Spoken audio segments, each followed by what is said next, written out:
Welcome to another episode. The first episode. Or the first right? episode of Supadupa. The Paparazzi out there. the people have been trying to get into this interview. Go over there, Sophia.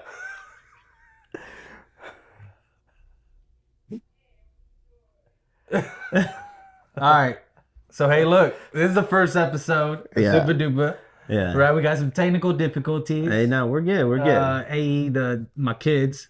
Nah, it is what it is. They have so much personality. But, obviously, keep them away from the internet. Yeah.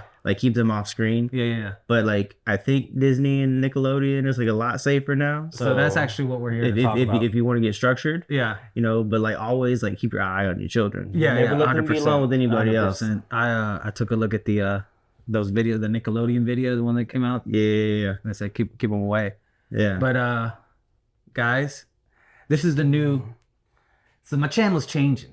I don't know if you knew. You're evolving. Yeah. I'm evolving. I've reached stage 2 of my evolution, and I wanted to do more interview type things. Okay. And podcast type stuff. Do it. And so I was like, you know what? It started. Our online career started together. Yeah. And so I figured it would only be appropriate for me to bring you on as my first guest and my first interviewee. Yeah. And there's some things that people want to know. Look, you're talking too much. It's all about me, right? Look. And actually, here's the thing. I brought you here to do a 3-hour podcast. Oh my God. Of you listening to my beats. so we're gonna throw it back, okay? So I'm just using you for clickbait. I got you. But it's all about me. Okay, I got you. No, but so I don't know. I don't really know what this is gonna be. I mean, I know we kind of know everything about. Oh, I mean, almost everything. But do they know everything? Oh no, it's not. Yeah. Okay. Yeah. I got you. And so this obviously Scott from the AM Theory, right? Yeah. One of two. Formerly one of three. Well, formerly one of three, but and then one big league. Then was like, I have to go on a Rumspringer to find myself in the wild. You want to walkabout? Yeah. And you're like, I have to go find myself in the wild. Yeah. I'm on a side quest. But then once the ratings go down, which you guys haven't slowed down a bit, which is a little concerning. But I decided once the ratings do go down, it's when I'm gonna make my return. Like sweep, where you have to bring you back. Yeah, I just saw the Stone Cold documentary. And he left for a while because he was pissed off. Right. That's me. You were okay. I'm pissed off. No, but okay. So look, Scott. Yeah. People want to know about you, dog. What do people want to know? I just want to know. I want to know a little bit more about the man behind the reaction. All right. You want to know about my day-to-day struggles? Yeah. My mental capabilities. Well, and I guess the first thing I want to ask, the election's going on. Oh yeah. Look, and it's been two people, right? That obviously everybody's talking about. But there's other people on the ticket. I can't name one of them. So my first question to you is, how would you feel if you were running for president and nobody knew? I think that would be the coldest thing in the world, right? Cause listen, right? I could be a dark horse. In the 11th hour, it wouldn't be Harris, it wouldn't be Trump. It'd be all of a sudden how did half the nation vote for candidacy? Who is that? You think you get half the nation? I think I could get half the nation, but I would never show my face. Every time that I did a speech or did anything, be like the Wizard of Oz. No, not quite close, but it would be like those old videos that you saw back in the day where you're hiding yourself, your witness protection type shit. It'd be me in front of the little blue window, and I'm completely darked out. They'd be like, "Dang, that's the with that." Yeah, that shadowy figure represents the government. Yeah, that's my president. But I feel like I would know it was you because I feel like you'd be like, "We're gonna do this." Tee-hees would definitely be in there, but it would be so modulated down. It'd be like, today we're gonna invade Garland, Texas. For protection, obviously. We changed the name of Garland, Texas. Yeah. To Scott Andrea. No, I don't know. I wouldn't. I'm not so bold to name something after myself. You see, that's why nobody's ever called you Scott the Great, because that's what Alexander the Great. Well, see, the thing is, like, I'm really about like boosting up my friends, and Garland is actually like a really small place, so I call it Little Peterville. Don't like that. Little Peterville would be the smallest city on the map. Like that. With a population of 2. I appreciate you thinking about me. Yeah, but don't name anything after me. No, that's cool. That's cool. All right. So maybe a little serious question. All right. So obviously we've talked a lot about the AM theory, right? A little bit. Yeah. Well, what were your aspirations as a young jit? It's a It's a Haitian term for young boy. Oh, as a young boy, Very popular in Florida from the rappers. oh, okay. Okay. As a little boy, As a little boy, what you think you were gonna be when you grow up? Power Ranger. You thought you were gonna be a Power Ranger? Hell yeah, I thought not like okay. Even as a kid, I wasn't like bought in that Power Rangers were real, but I was like, I'm cute, I'm charismatic, I'm flexible. What color? Obviously, red, green, or white. Even if they weren't like the leaders, because like later on, right, like Green Ranger and he wasn't a leader. Bro, I knew you as a kid, bro. Mm-hmm. At best, No. I say at best Blue Ranger. No. At worst, yellow. Well, like in the original Zero Ranger series, the Yellow Ranger was a bro. Yeah. It wasn't until they brought it over here that they like made the Yellow Ranger a girl. Tweet Train, R.I.P. That's something I've always admired about you. Mm-hmm. You always just remember shit. Yeah, I think I have like an issue. I think so. I think that like my brain, like since it never shuts off, I think I'll die young. I'll die early. You think so? Yeah, I'll die on the download. You know what I'm saying? Like like Skynet is like gonna like activate this chip inside my brain, and I'm gonna fry. Is you always think about Power Rangers? No. No. Sometimes I think about love and basketball. What do you love the most? What do I love most? Fuck you on the basketball thing. No, there's a movie called Love and Basketball. Oh, It's alright. I thought it was a personal attack. This whole interview is a personal attack. I feel like you question me, I attack back. I feel like that's how weak my ego is. Just like, hey, fuck you. Like I just wanted to be the Red Ranger. What was this? Like, if you go low, we go lower. Yeah. That's my mentality. I got you, even bro. though that's not my my day to day. I'm sorry. What was the question?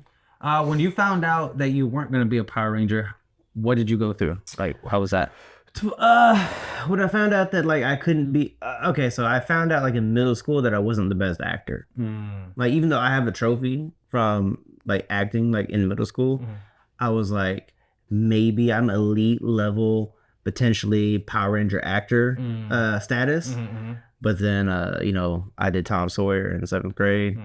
And that was like the peak of that. And I was like, all right, that's it, right? Definitely Blue Ranger vibes at that moment. And then I did a play in 8th grade where me and my teacher, we like butted heads. We didn't click very well. Over creative differences? Yeah, a little bit. Because she wanted me to be like Barney Fife in the Andy Griffith Show and just be like scared little dumb boy. And I was like, nah. I was like, you gave me a cap gun. Like, everybody's going down. Oh, shit. Not really. I didn't have that kind of energy, but like it definitely made me feel powerful. Inside though, right? It made me feel powerful because I felt like Doc Holliday, right? So I was sitting there like with my little gun, like spinning it. Oh shit, doing tricks. Yeah, I felt like Doc Holliday, and this bitch is trying to make me Johnny Ringo. That's a downgrade. It is super. I mean, he's alright, but like he's definitely like the B side to Doc Holliday. Doc Holliday's the man. Yeah. I mean, so anyways, yeah. So like after that, I was like, I'm out of the acting game. I'm retired. Damn, you could hold a grudge. Yeah. You never tried to make a comeback? Nah, Miss Robinson of Jackson Middle School in Garland, Texas, like doxed her ass. I don't know where she lives, but yeah, she's probably, or if she's alive. No, she's alive. I know that. You know that? Yeah. How do you know that? That's weird. Because my brother, he went to Jackson. He only graduated a couple years ago. Went back for some reason. I think she never left. And still there. Still holding grudges against me. Yeah. She pretend like she didn't know me, but she fucking does. Teaching's got to be the worst job. Yeah. Because like there's like a fine line you got to like walk. Because like when you're a teacher, like your kids are gonna piss you off, Yeah. but you can't like discipline your kids. You know what I'm saying? Yeah. Yeah. So my brother, he's a teacher now. Yeah. I can't stand kids, even though I got 5 of my own. I love mine, but not anybody else's. Yeah, I mean, That's weird. yeah. Like my brother, he's a teacher. Yeah. I mean, he's a football coach too, and he teaches world geography. Yeah. And he told me, he's like, hey man, like these kids are gonna fail. And I'm like, why? They're getting dumber, huh? Yeah, like I was a dumb kid. like I okay, hold on, but like there's levels to this shit. Like my brother said that some kid drew a red circle. Okay, so they're like, the assignment was to make a brochure for like a place you want to visit, and give like a couple of reasons like why. Easy A. Yeah. Kid drew a red circle on the front of his brochure. Obviously, you know what country that is for. Yeah. And then on the inside, he goes, I want to visit Japan. That's it. But he spelled Japan Japo backwards in. You lied. I swear. I have like the text thread somewhere. I can prove it. Yeah. Wow. The education system of the United States has really been failing us. And I haven't noticed because I really don't care what kids say. Have you ever found yourself doing that? Like you meet a kid and they're like, hey, this and that. And I just zone out.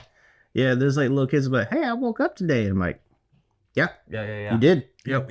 I force myself to listen to my kids. You have to. Yeah. As a parent, you got to be like, they're like, hey, you know, one of my son, you know, he really likes insects. He tells me all these insect facts that I'm not going to remember, but he just holds them all in here, kind of like you with the Power Rangers. I mean, yeah, it goes across multitudes, but yeah. I got you. Well, then I guess you didn't become the Power Ranger. You quit your acting gig. Yeah. Yeah. And Yeah, then man. and then what were you mentally after that? What were you thinking about doing? Mentally, I was like, now I got like 3 months left of 8th grade. But high school is gonna start. High school is gonna be like the coolest 4 years of your life. Why did you think that? I mean, you see the movies all the time. Like Because movies in the 90s were different, right? Well, yeah, so even the early 2000s. So yeah, so like I grew up like watching like nothing but like 80s and 90s movies, right? So like my idea of high school came from like watching like 80s 90s films. I was like, oh shoot, like Which one did you think your life was gonna be? What movie? I couldn't pinpoint it exactly, but I was like, all right, so what's gonna happen is right, I'm gonna meet some girl first day of freshman year, fall in love with her. She's not gonna know who I am for the next 3.5, and then I'm gonna do something real big, and then she's gonna be like, oh my god, you're the person I'm meant to be with. Goofy movie. Yeah. I thought about singing Eye to Eye on the talent show stage. Yeah. But yeah. So like, no, it was like one of those things. I was like, jokingly, I was like, oh, you know, Yeah. that's what's gonna happen. And then like, then we'll get married and like we'll live together for the rest of our lives. Yeah. But by like week 2 of like high school, I was like, there are so many options. Not of like just like girls to like, but So like also boys. No, people to make friends with. So you didn't have it like you thought, man, what clique am I going to be a part of? Yeah. Right? Like who's the Breakfast Club going to be? Yeah, like that's the scary part too, because like people that you were friends with in middle school, that's when you actually like branch out. Like I can pinpoint, like I had a really good friend in middle school and then fucked it all up like in high school. Yeah. And what it was is like I gave into peer pressure because we were sitting at a table. My friend was maybe a little less cool to these people that I was sitting around. Yeah. But I was trying to be friendly with them because we played soccer together. Yeah. And so here comes the old friend, comes to sit down, and then the obligatory, hey, you're not cool enough to sit here. And then I'm like, yeah. And I was like, was it passive aggressive or was it really? No, it was like, old dude stood up and said, hey, you can't sit with us. Oh shit. And basically I was sitting there like, oh my God, what just fucking happened? You had to do this. My friend. And he looked at me and I looked at him. Like he's like, let's go. And I said, I'll stay. Literally, like I think about that sometimes, and I'm like, all right, yeah. Like if I were to like get real introspective and deep, I'm like, that was like a defining moment of like who I was at the time and somebody that I didn't want to be.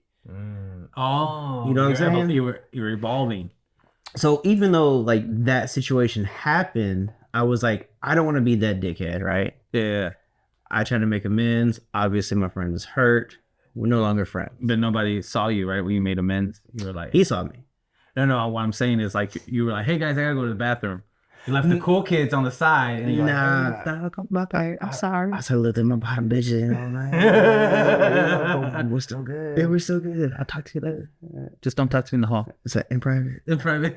Nah, I really did try to make amends, but then we just kind of like went on. I think like He knew you weren't loyal. I think what it is like, as shitty as that was, and as much as I regret it, I do think that maybe that was like the start of like a path for us to branch off, because I think that he started hanging out with different people who were. At that point in time, like better for him than I was, because like I was still trying to like I get that we're all trying to like navigate like the waters and stuff, but it's just wild to think about. Yeah, you know, so because my son is going to school, my daughter just graduated, and school is like the most unrealistic social experiment, like that we all have to go through. That kind of sucks. Yeah, because it's like you have people that don't like we're a herd animal as humans, right? And it's like we want to like be part of a group, and then you put people that are unintelligent emotionally in a big building, and you tell them get along, just learn. And it's like I feel like high school is less about learning and more about the social side of it, of just trying to survive high school with as little embarrassing moments as possible. See, I felt middle school, the 3 years in middle school when your body is actually going through like actual changes. Like you're okay, so it's fucking wild to be like in 7th grade and losing the last of your baby teeth. Like at least that was for me. Like my teeth fell out later and like came back in like before high school, thank God. Yeah. But like at the same point in time, like, I remember losing like my last few teeth like in 7th grade. Meanwhile, everybody's already got all their adult teeth and like they've got like braces and shit and all that kind of stuff, and like walking around with like a big old gap in your tooth looking like you got a chaw in too, like you know what I'm saying, like that kind of look. I know that about you. Middle school was a lot harder to navigate. You think so? Yeah, I mean, like, okay, like emotions are running super high. It's never happened to you before. Your body's going through changes. You're starting to notice the changes like around you. You're starting to realize like what you like, what you don't like. Yeah. Right. And then fucking you realizing what you like and don't like in middle school? Enter the acne, all that kind of stuff too. Like luckily, like I guess so. Like luckily, like my face never broke out very bad. Yeah. But still, you don't want to go into school on Monday after having like been at Fun Time Live on Friday looking normal and you got a big old zit on your nose. Yeah, I could see that. Yeah, because you know what? I think what was hard for me in middle school was like I feel like the gap between me and the other Mexican kids like kind of grew, right? Because it's like, you know, like you were talking about like different groups and shit like that. And I think one of like the simplest thing is just kind of group up with people that look like you know? And so I was trying to group up with these kids. And then there's also an economic gap too, where like, I think these kids were going for a certain look that my mama didn't want to fucking financially invest in. Oh yeah, I get that too. So then you kind of get stuck out, but then I think that's why that's kind of like the beginning of me trying to find my own thing. That like I said, like navigating in the middle school waters, like especially like when you're like I said, like I keep going back to like when you're starting to go through the change, because like when you're in high school, you're already like established in like what you are. You're still very emotionally immature. Yeah. But like now your body is telling you like, hey, look, you're an adult. Yeah. You got to do adult things. Yeah. Your body is craving adult needs. But when you're feeling that like in middle school, you're just like, what's going on, man? What's going on? Yeah. You're talking like this a little bit too. Yeah. It went from holding hands to like, put your hand in my pocket. You know what I'm saying? How many pockets you think your hand's been in? Shit. Pockets, I don't know. Back pockets, like in the dozens. When I was young, preface this is a long time ago. I don't know. You still find that court case? Of equal age, my hand was in a lot of back pockets. All right, so look, you're going through this journey, Yeah. right? You finally, you say you're hitting your stride in high school. Yeah. Yeah, you say you feel secure, right? Yeah. What you doing with your life in high school? Shit, it all went downhill when I met a gentleman by the name of Peter Vasquez, who was in a band called the Helix. You know how we came up with that name? Uh-huh. Yeah, so Dustin, the drummer, when we used to practice, Yeah. he had a dartboard, and it said Helix, like, Oh God. and so we're like, that's the way. That's what it is. That's you just threw a dart. Yeah. You just threw whatever stuck. You know how we changed our name? You changed your name Yeah. to what? What were we later? No, you were the Helix from what I remember until Nick was like Yeah. upset about some shit about a microphone that wasn't even his. At your house, yeah. Yeah. But so yes. Oh, that's the first time someone told me to stay woke. No, but so okay, I guess we didn't change it, but the neighbor was like, "What's y'all's band name?" And I was like, the Helix," and he's all like, "That sounds gay." I was like, "What are you talking about?" And he's like, "Helix." I'm like, yeah. Well, but This Helix the is better than He Sucks. It's the old guy, right? The one that was on the old man. yeah. No, the other side. Oh, okay. It's the old man guy that we got into it with him. Yeah, he was an ass. Yeah, he was. Yeah. I almost got I could have potentially been arrested because of him. Yeah. Well, fuck that guy. Yeah. You know what just hit me? PTSD from the first time we did a whole podcast and it didn't record. So let me just make sure that we're still recording. Oh yeah. Oh, and we're good. Okay, we're 20. Yeah, You know what? we progressed. This is the beginning. We got to figure it out. All right. So it went downhill, which I don't know. I don't remember it that way. I felt like you hanging out with me was more of a blow up. I say that as a joke. I feel like that was the best thing that could have ever happened to you. I feel the same thing. It's the best thing that could have happened to you because of all the motherfuckers that we used to hang out with. It's only you and me left. Yeah. From that time period. Yeah. Because J-Mac, he was in and out from what I remember because I met J-Mac through you. But he was at Naaman. Yeah, he was that's why he was in. He was a different school. Yeah. Different school. Yeah. But so was that. Yep. Yeah. But no, yeah. But I'm talking about from the early garage. Yeah, I'm talking about like from Yeah. Yeah, we because like so me and Nick were actually pretty cool. But then he joined the band and thought he was like hot shit and I hope he's doing well. I hope that his life has turned out great. Not a good singer. Wow. Just being honest. And the first time you've gone public with that. Yeah. And then Dustin, as much as I like Dustin, hope Dustin's doing well. Hope Dustin's found everything that he wanted in his life. Not a good drummer. Maybe better now. I don't know. I mean, maybe. I don't know. I mean, maybe they, I don't know. Maybe they hit their stride and found things that they were supposed to do. Yeah. But like, it was all our first band. We were trying. We were trying to find ourselves. Yeah, like you were picking up the guitar. You were doing okay. Yeah. Not a good guitar player. I do like 4 chords. No, I remember you taught me how to play the solo to Stacy's mom. And then from there, I was like, oh, now I want to play guitar. Oh, you got the bug. Yeah. And I did decent like with my musician career. Like never went like all the way, but I was almost to the show. Was that your first when you got into the guitar then, was that the first music thing that you had ever done up until that time? Or? No, I took piano like in 2nd grade. Like they pulled me out of class and they're like, you got ADHD, let's let you bang on these keys. And I was like, all right, cool. And how was that? How's that experience? Piano was fun. Yeah? Yeah. Did you take anything away from it? Did you learn anything? No. Okay.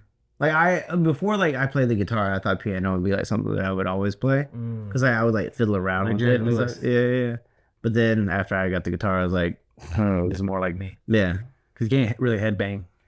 I mean, you can, but like you look silly. Yeah, it's just just a distinct feeling of like holding the instrument like right here, like close to your heart. Yeah. You know what I'm saying? You can't do that with the piano. No, yeah. Like you More close like, to your, yeah. you know. And then like when we like drop the electrics down, it's like hovering over your space. Yeah. The What's hum, more- the, what- the hum of the electricity. You're like, I like this. Yeah, I like this. I was like, we're done playing. Put your guitar down. I don't want to. What is more sexually suggestive, guitar or piano? So I feel like you could seduce with both. I feel like the piano is more of a seductive instrument. You know what I'm saying? Like I feel okay. So I feel like you could be correct. oh, I know I'm correct. But the thing is, I feel like with a piano, they gotta trust you. Cause what I feel with the piano is like, it's like right now, me and you were just chilling. You trust me, right? We're in this room together, and it's like, hey, let me. You could be like, oh. But with a guitar, it's kind of like a lasso, you know. You could be from afar and just be like, and it brings them in. What do you think? Piano, you're playing the long game. Like guitar is like quick, like it's flashy. Girls can be like, oh my god. But like with the piano, you're like, hey, sit down next to me. Let's get real close here. So I want you to hit like this key. All the loves out. Yeah, basically. Yeah, you hit them with that John Legend. Yeah, basically. But I also see like if I were to have like a piano and I had nobody to do, I feel like piano is also like a really good instrument to like bury your emotion. Like you're just like sad, right? Yeah. That you play piano. I got you. You play like the most melancholy. You play like the most melancholy but beautiful stuff on the piano. Yeah, I feel piano's hard for me because it's like pushing buttons. Mm-hmm. And you really have to be. I feel like you have to be more on. Like your tempo has to be better on piano because you're like pushing now this and this that and 1 2 and you know like can't really get into it. But with guitar, I feel like maybe it's because I played guitar more and I can just kind of it's autopilot now. Yeah, a little bit of that. Yeah. Yeah. Just so what was the first guitar you ever had? You've seen it. It's this black Charvet that I used to have. Gotcha. I got it from like my stepdad's brother. Yeah, that's a good one. And it was slightly smaller, so like to learn on, like my fingers didn't have to stretch as far. But it had like a real grungy tone that I liked to it. Yeah, it was a good one. It was a good one. How'd you feel when you first started playing music? Did you feel powerful? I felt irritated because I felt like there was like so much up here that just was not translating here. Yeah. I was like, this is bullshit. Yeah. You know what I'm saying? Why am I not great yet? Yeah, basically like week one. Yeah. I do remember the first time I pulled out like, because we had like a lot of friends who were musicians and they'd like fiddle around the guitars and I'm like, hey, let me see your guitar. Like, oh, good, whatever. The first time I actually like, like they're like, what? They're like, you played now? I'm like, it's like, yeah, it basically like it's just yeah. And so then it just like progressed from there. Yeah. Yeah. That's dope. I remember witnessing your evolution. Yeah, it was so bad in the beginning. I also wasn't very like structured or like, because like you were always like, hey, I'm learning. I'm like, that's cool. I'll do it when I feel. Like, which I think works better for me because if I feel it, like I pick it up quick. Yeah. That's cool. But if I'm like, practice. Yeah. I'm a practice guy. I like to practice things. Yeah. But yeah. Okay. So you got into music, right? Now you're an ex-actor, letting go of your dreams, of your childhood dreams. Yeah. Right. Now you got being a Power Ranger. Yeah. Being a Power Ranger. Now you got a new dream, right?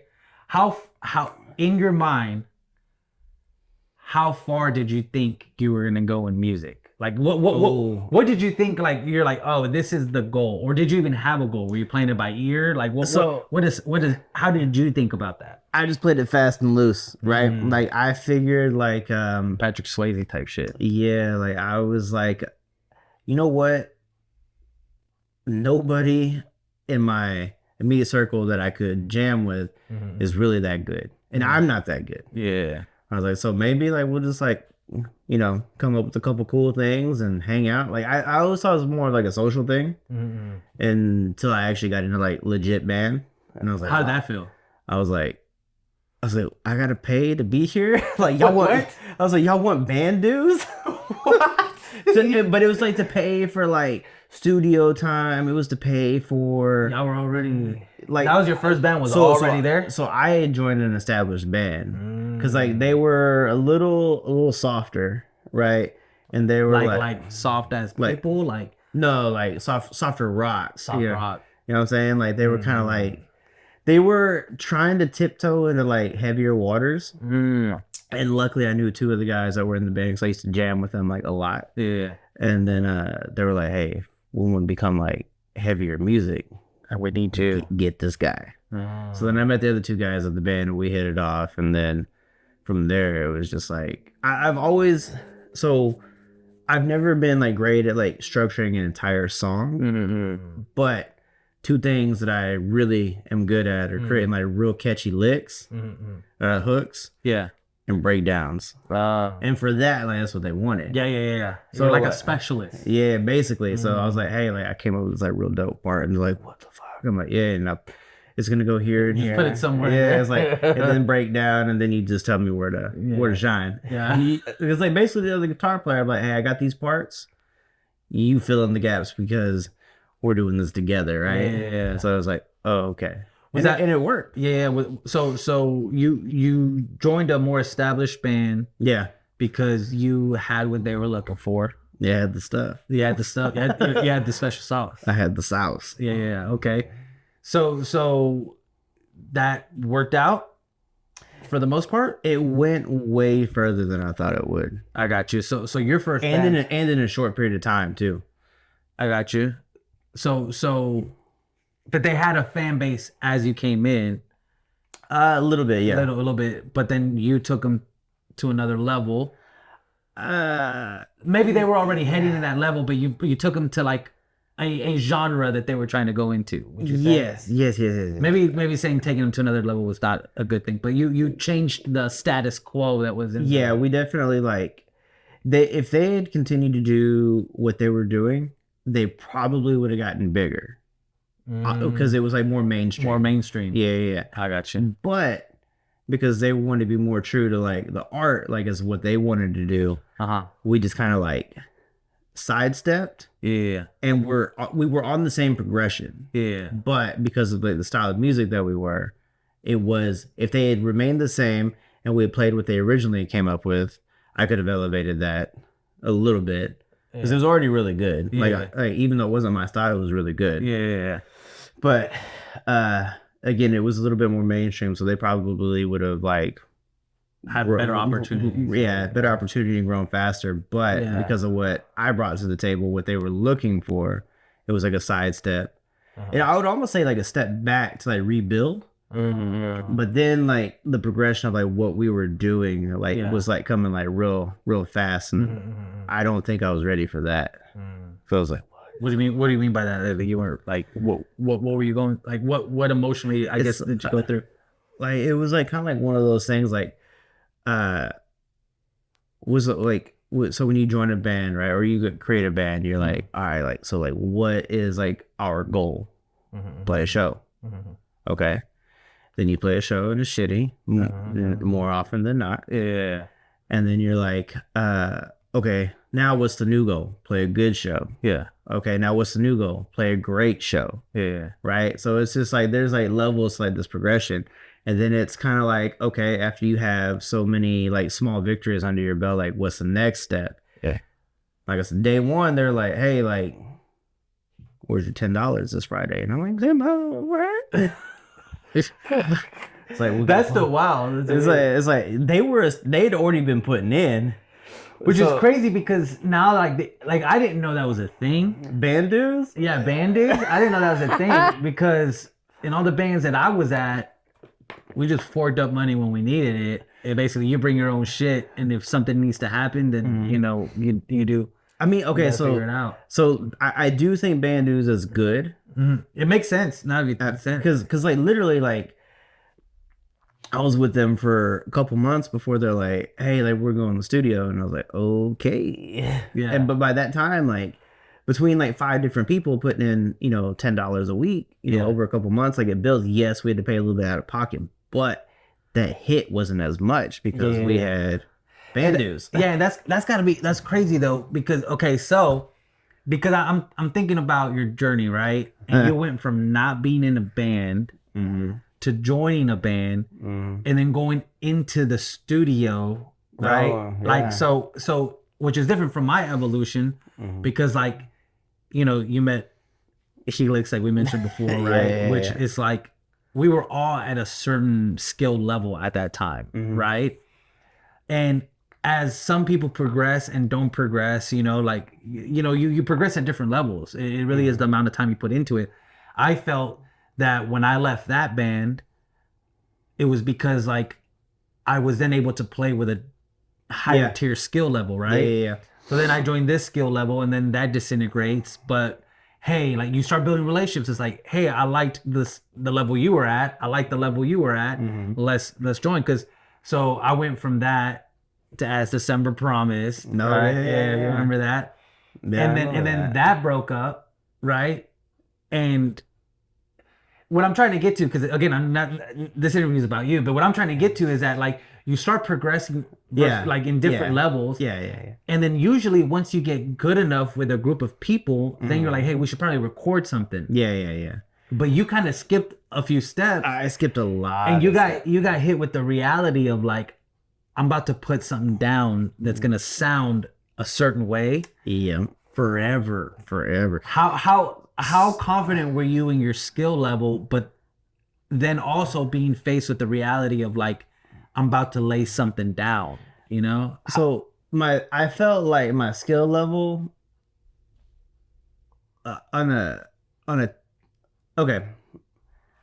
I felt like my skill level was good for live and like autopilot because it allows for little mess ups, right? Yeah. There's no way it's perfect. Yeah. But I felt like my creative level was like far exceeded that. So like skill live and my creativity, I felt like were real high, but my skill level in the studio, I hit rock bottom. Like because I had never played. So again, I skipped a lot of steps. I had never played to a click track. I had never played to drum solo. Like because I listened to those things, but I also listened to the other guitar more than anything else. Because a lot of times we'd have like a lot of harmonies. So I'd be like, okay, so now I have to listen to this other guitar player more than I have to listen to. You know what I'm saying? Yeah. And so for people that don't understand that, right? I understand what you're saying because so when it comes to your creativity is mostly in the writing process. Yeah. Right? So you know, you felt like you were pretty high in the creative process. Very high in the creative But process. you don't have to lay anything down. Right. So you have kind of like that thing. So it's like we're just putting things together. And then you said live because again in being live, you're as a person that's watching somebody, there's so much information coming in that you might not catch the mess up of one individual person. Yep. Right. So that you feel comfortable in those two aspects. But for people that have never recorded an instrument before, when you're in the studio, you record one instrument at a time most of the time. Right. And what you mean by the drum solo track is that the drummer usually plays first because they keep the tempo and they record usually with either a guitarist or somebody, right? So that they could just get a reference for the song. But the musical layer, when you play it back to for the other musicians to then play, because the guitarist is just there to help the drummer know where he's at. Yeah. And the drummer's playing with a click track. So then essentially you as one of the guitars comes in. And were you just playing with the drums or was it drum and bass? So we had like the drums, the bass, and like a guitar scratch track. Oh yeah, which is probably the one that played with the drummer. Yeah. Yeah. Just where it's laid down. But it was super humbling because I couldn't, like in the studio, like, and I know this about myself too. Like if I were to be in a band like now, especially like now because I haven't like done anything, like I'd be like, all right, this is what has to be played. Yeah. This is how you play it. but I couldn't do it because like I'm just not like a studio musician. Yeah. Like, and that was like a hard truth because like I thought I could do it all, especially like with that progression. I was like, oh shit, like I could do everything, right? But like it was like I was like, oh okay, here I am in the studio, embarrassed because we're recording a song that I wrote a majority of, and I can't play it to the track. I can't for some reason. Just like it was not computing. Yeah. So like in the studio, I'm not the best musician. Yeah. And that was hard. Yeah. And it was also hard to see somebody else, like see the other guitar player, like play my stuff, which is kind of cool when you think about it. Like, but at the same time, it's like that's I should mine. That's mine. Yeah. So you didn't come up with that. Yeah. So, and I get what you're saying because we all had to record in the studio for the first time at one point. And you're playing with a click track, and it's like that again. It's like one thing is having a natural tempo where you're just listening to music and you're saying it's going more by feels. But the next thing is where it's like click, click, click, click, click, click, click, click, click, click, Yep. click, click, click, and you got to know the not just the 1, 2, 3, 4, but the 1 and 2 and 3 and 4 and the 1 and 2 is like the triplets is like you know, like so it does get pretty complicated. Okay. So you go into the studio, right? Oh, and actually something that because what you went through, like I've also gone through because again I progressed a little bit more. So when I did start hitting click tracks, like it wasn't like too foreign, but I still went through some of the same things you went through my first times. But you know, it wasn't too foreign to where I practiced so much that I was able to get the parts down. Yeah. But what I realized is a difference between just your average schmo musicians like us that just pick up a guitar at a certain point in their life and play, and actual performing musicians. Because some people can perform, and it's like even now, and you know, I sing for my family. It's very rare that I can play or sing a song without kind of messing up once. But there's some people that can play a song multiple times and only mess up once out of 50, once out of 100. It's like, so some people are really high up there. So I, in a way, like at the time, nobody tells you that, right? You're in the studio and you're like, oh fuck, like am I even this, that? Which I want to go into how you felt, like not to like relive the moment, but just so that people know like what musicians go through, right? But so I do want to ask you about that. But nobody is sitting there while you're going through your doubts and your embarrassment to say, hey dog, the amount of people that can actually play something without messing up and become performing artists. And what I mean by performing artists, I'm not talking about bands, I'm talking about people in orchestras, you know, that sit there and like they have to play perfect every single time. Every time. And they do. So nobody was sitting there to tell you, hey, it's okay. I got a little bit of it's okay. And I never really got the look of like this was a bad idea to have you here. Like it was never that, because obviously like I had contributed so much to like the change. Yeah.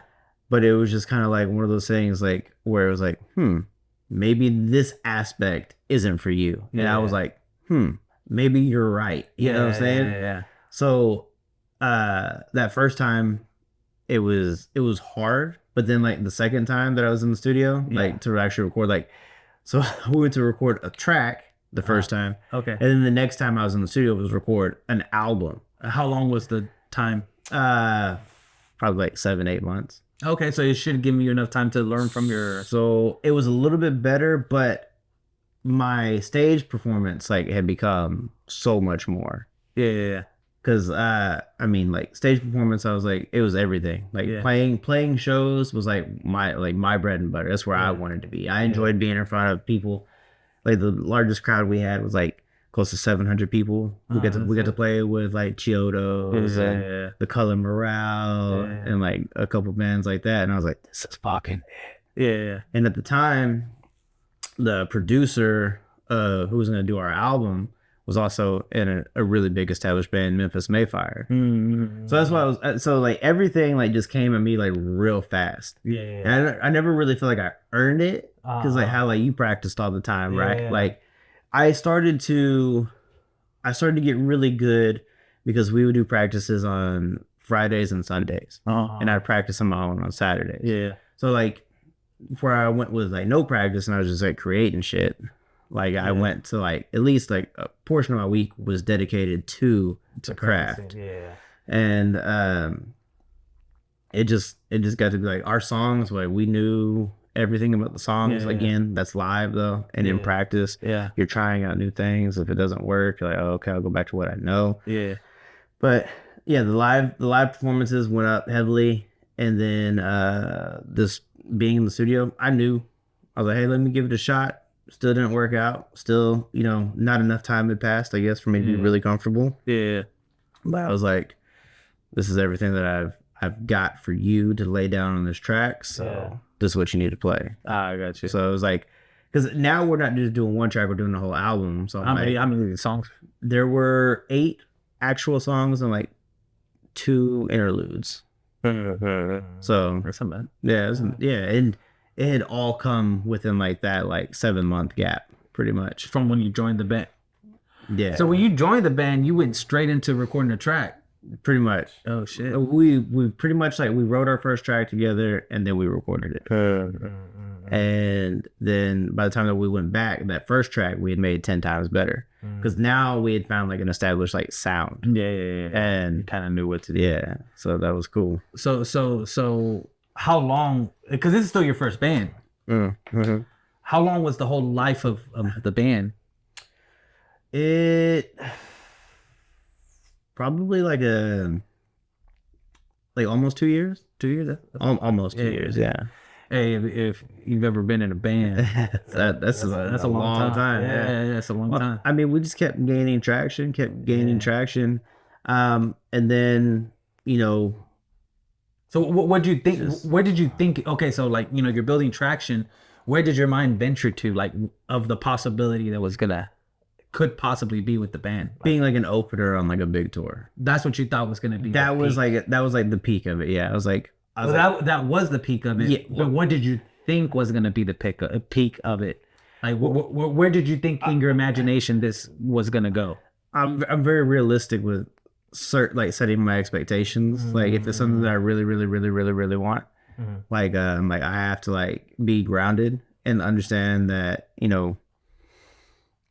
that what we play wasn't for everybody. Like there was obviously like a scene for it, but like even the big bands, they weren't doing it big. You know what I'm saying? It's not like they're like Motley Crue. 100%. Or we were in a small subgenre of what was like rock or even metal or whatever. It was like that hardcore, post-hardcore screamo was like really where I found my bread and butter. Because even within, so at the time MTV had Headbangers Ball. Yeah, that's true. I mean, even the music that we were playing wasn't even making it to Headbangers Ball. No, so that's what's wild is like we thought it was heavy, but in reality, like it's like, hey, like. You just tiptoed into these waters. Yeah. And also the look, which is kind of crazy because if you think about it, right? So you get like the early portions of what starts becoming heavier rock, which starts kind of like with Led Zeppelin and Ozzy Osbourne's band Black Sabbath, right? And then that morphs into like not Def Leppard, but Judas Priest, right? So you get like this different look, right? So it starts off kind of hippie-ish with them, like the 70s look. Then you kind of start getting to the more Motorcycle Gang stuff, which to us now in hindsight, like growing up, was like, oh, that's tough. They're looking like bikers. It turns out the guy from Judas Priest was gay. And it was really like a... it led to a different look. But then that morphed, into something more like what became 80s metal, which these guys were wearing makeup and stuff like that. Yeah, like I was never ever into the glam part. The glam, like the music, but like not the glam.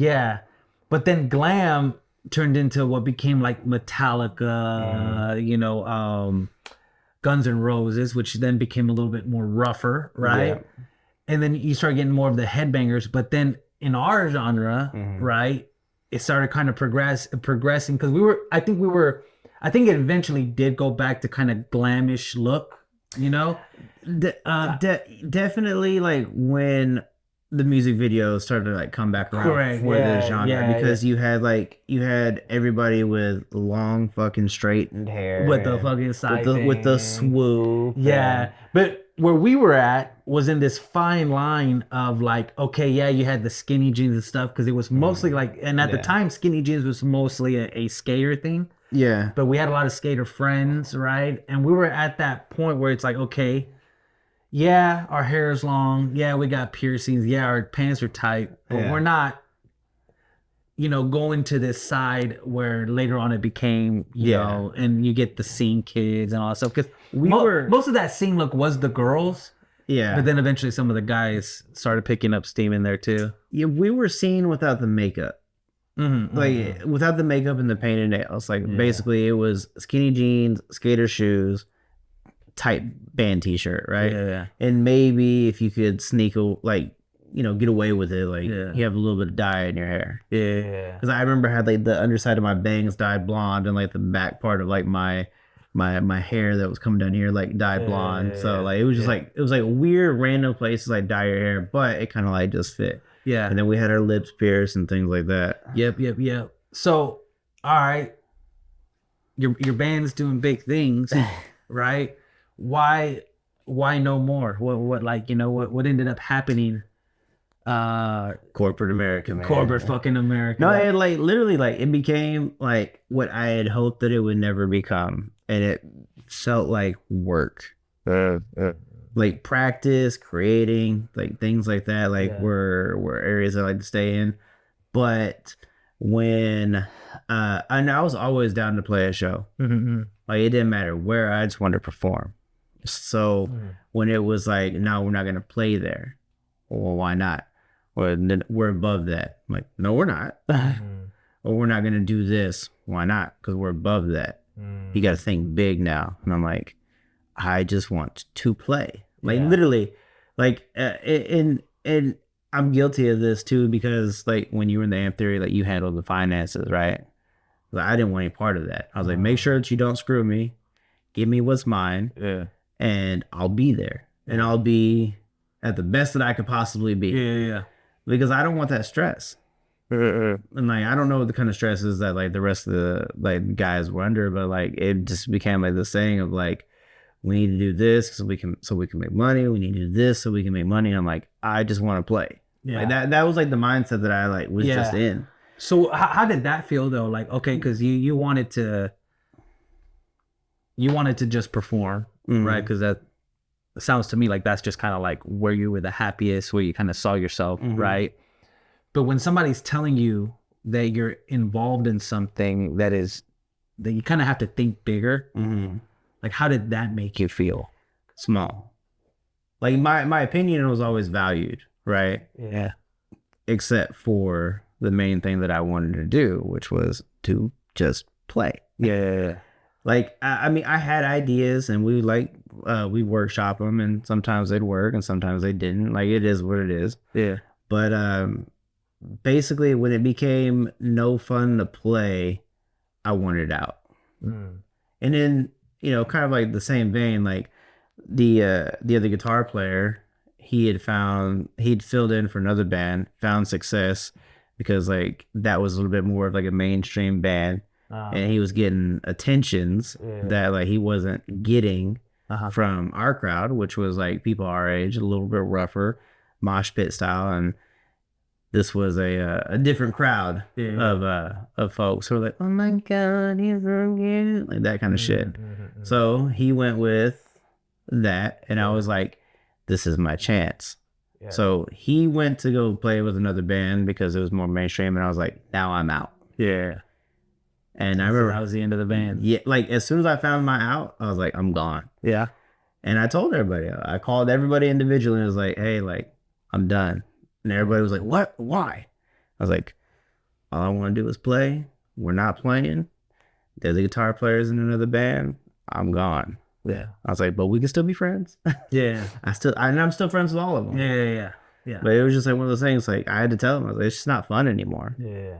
And maybe that was like a part of me maturing and realizing that we weren't going to be on MTV. Yeah. But even though like I had said, like my goal was to just be like, kind of like an opener, like on on a big tour. Yeah. Well, dang. So how old were you whenever you stopped playing music? Like 23, 24, something like that. Was that so that was your one and only band, or? I mean, I had like shitty little Side like garage like bands and stuff like that. Yeah.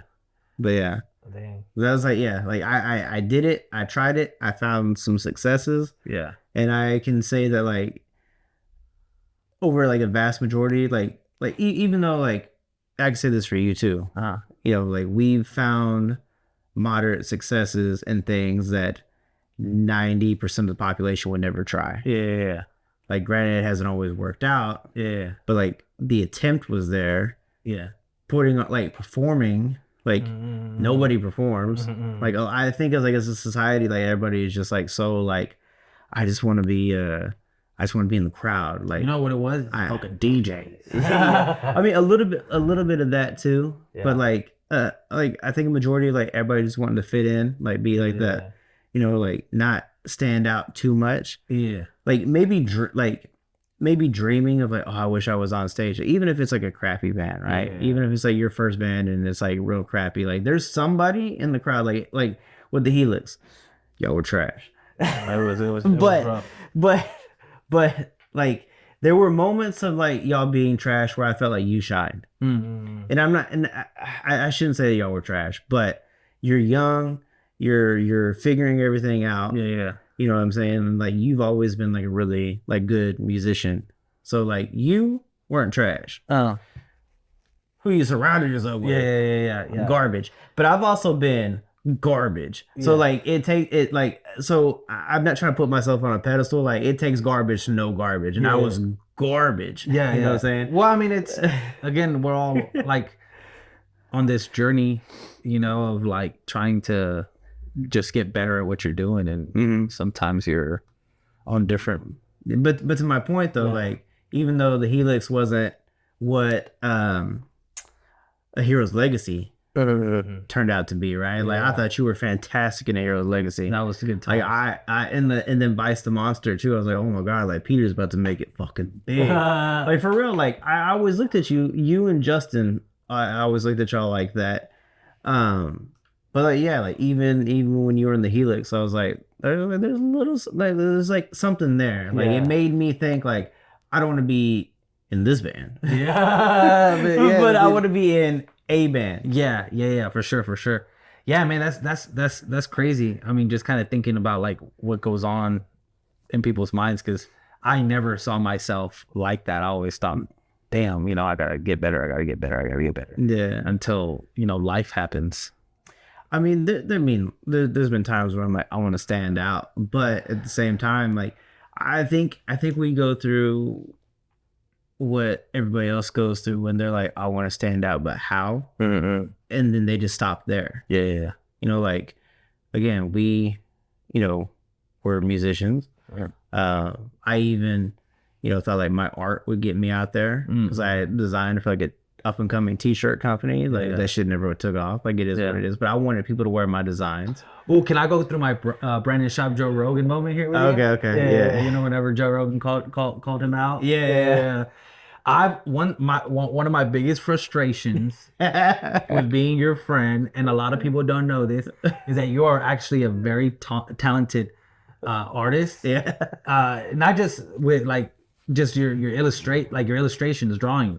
Like I've always thought was a strong suit. Yeah. And I'm like, the one thing this guy I feel like super exceeds above everybody in skill, right? Because I feel like that's how quick you were able to just, because that was something that we did as like growing up, is that you would give you a napkin and you just would start drawing something, make up a character, and it was like within minutes you'd have a pretty good drawing. Yeah. I don't know how much time you've put into that. I don't know, because I didn't see your effort. I just saw the outcome of it. Yeah. And it's like real quick you would just blah blah blah blah and make something really funny that people would want to keep. Yeah. And I always thought, it's like, bro, if you just went all in on this art shit, be it drawing, be it something in art, with illustration and all that stuff, I always felt that was going to be your ticket. And it's like you just take it out of there. Yeah, and you never like. I mean, not to say that you never did it. You did do it, just like and again, I've been in and out of your life and shit like that. Just never to the intensity that I felt like you should do it for it to be something that you can make money on. So this is my my call out moment to you. Yeah, so like with the art thing is like it was something that I loved. And I loved like drawing and like creating cartoons and like when I graduated high school, like I was in AP art and I actually had like my art credits like transferred to like some of the local colleges. So like I already started with art credits and like I had like 2 tiny small scholarships for like, like small colleges. And I mean, like let's be honest, I just wasn't ready to go. I was like, hey, like I'm established here.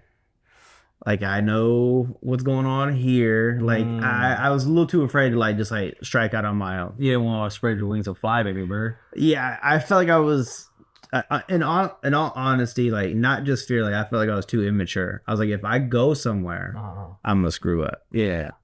So why not just screw up at home?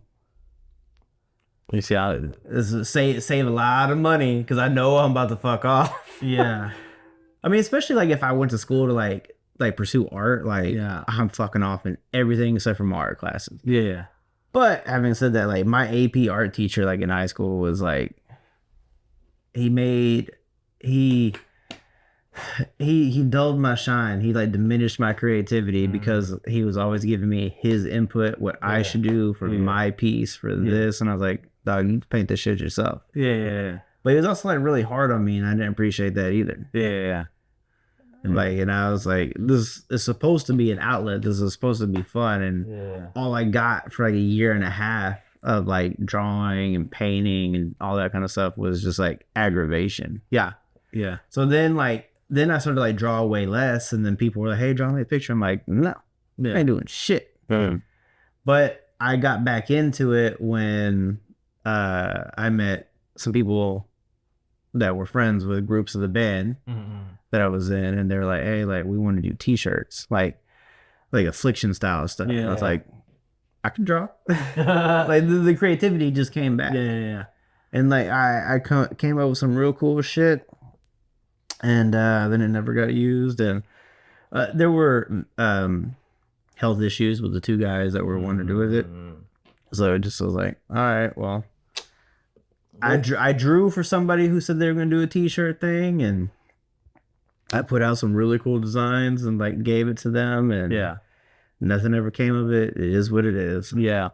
This is what I always tell Brooklyn, because Brooklyn tries to do drawing, and I was oh god, if I had, do you want to be frustrated doing drawing, or do you want to be frustrated going to work? Shit, I'd much rather be frustrated doing drawing, but that realization came way too late.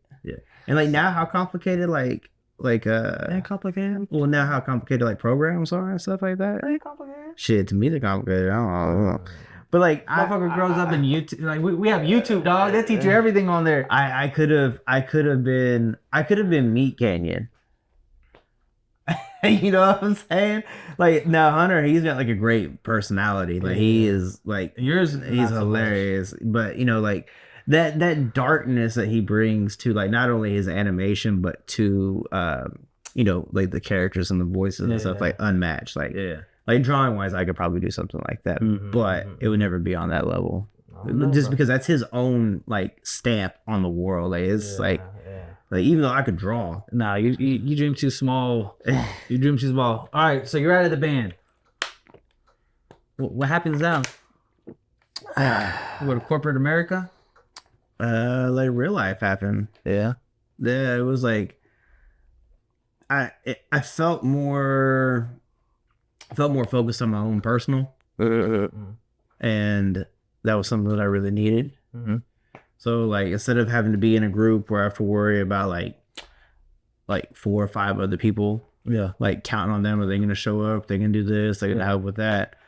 I just like now I got to make money. Now I'm getting older. Like now, like all these dreams are like just distant memories. And things like that. Like I mean, I would like dabble like with like friends. Like I would go to Justin's studio and like we recorded a few tracks. It was cool. I wasn't doing the drawing anymore, and just kind of like just.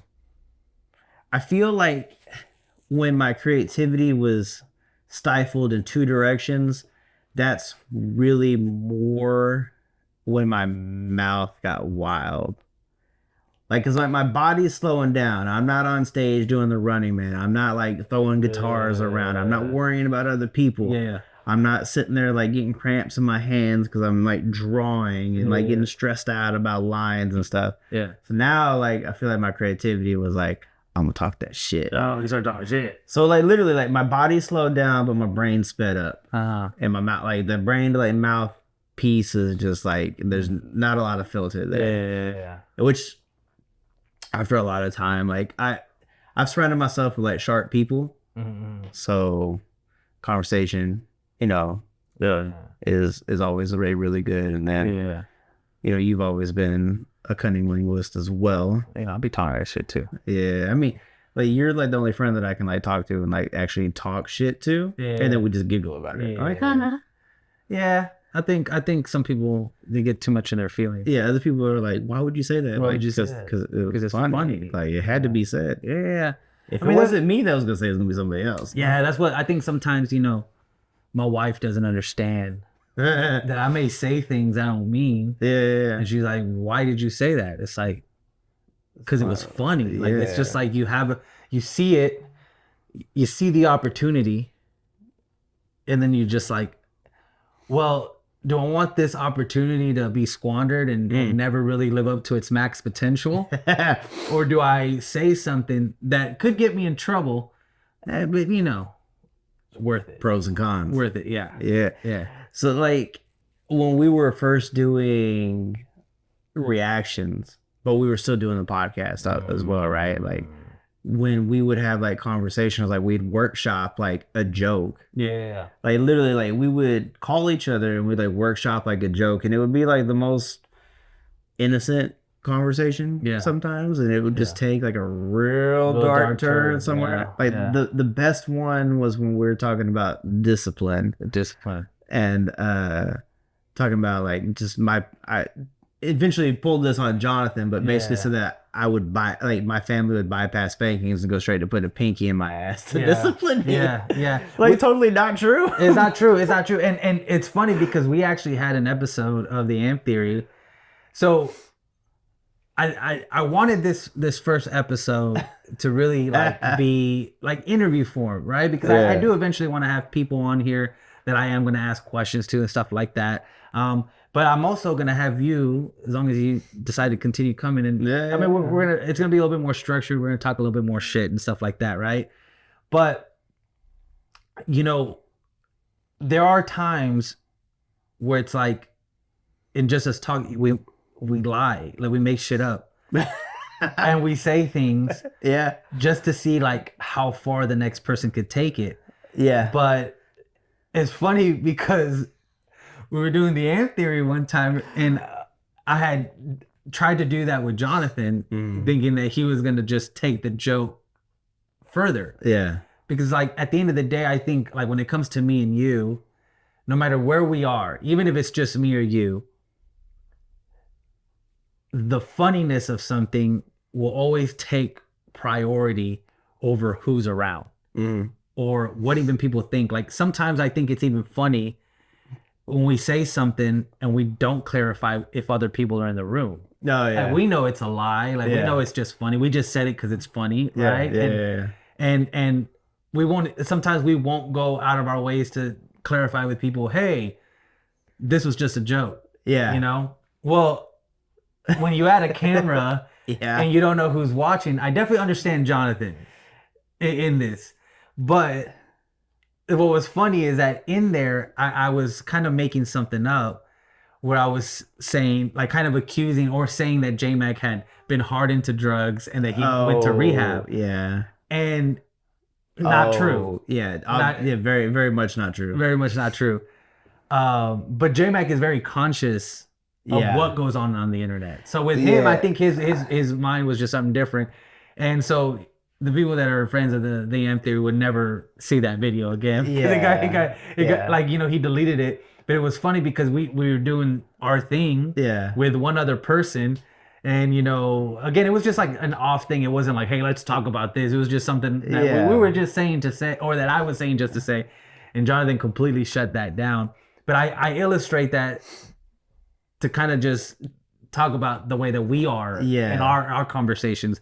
And, you know, I wanted this episode to be about the people that are fans with the Ant Theory to kind of get to know you a little in a more in-depth way, you know, so that way they kind of like understand you a little bit more. But I do have a feeling that in future conversations that we have on this channel, things might get a little crazy. Hey, I'm down for it. Yeah. Because before I said that, like, to J Mac's credit, like when we were like talking about like when we workshopped the joke about the pinky in the ass, and then actually pulled it on him. Yeah. Like, he didn't laugh. He immediately went into bro mode. Was like, what? That happened to you? Yeah. Oh my God. Like, I always knew your mom was this way. I was like, what? I was like, no, it's a joke. It's a joke. Yeah. But like he didn't laugh, but his coming to my defense was good. Was admirable. Yeah. 100%. He completely shut down on the hardened drug comment. That was clearly not true. It was just made to be funny because you and I, like, we have conversations. We like finish each other's thoughts, even though it's nowhere near where we were going with it. It's kind of like it's a journey. Like that alternate route is equally as funny. Yeah. But like J Mac doesn't play that game that often. Yeah. No, because I think that he's like, I think it's because he's a little bit more analytical. Like, he's very, very, very funny in his own right. Yeah. Right. And I'll never take. He's one of the funniest people I've ever met in my life. Yeah.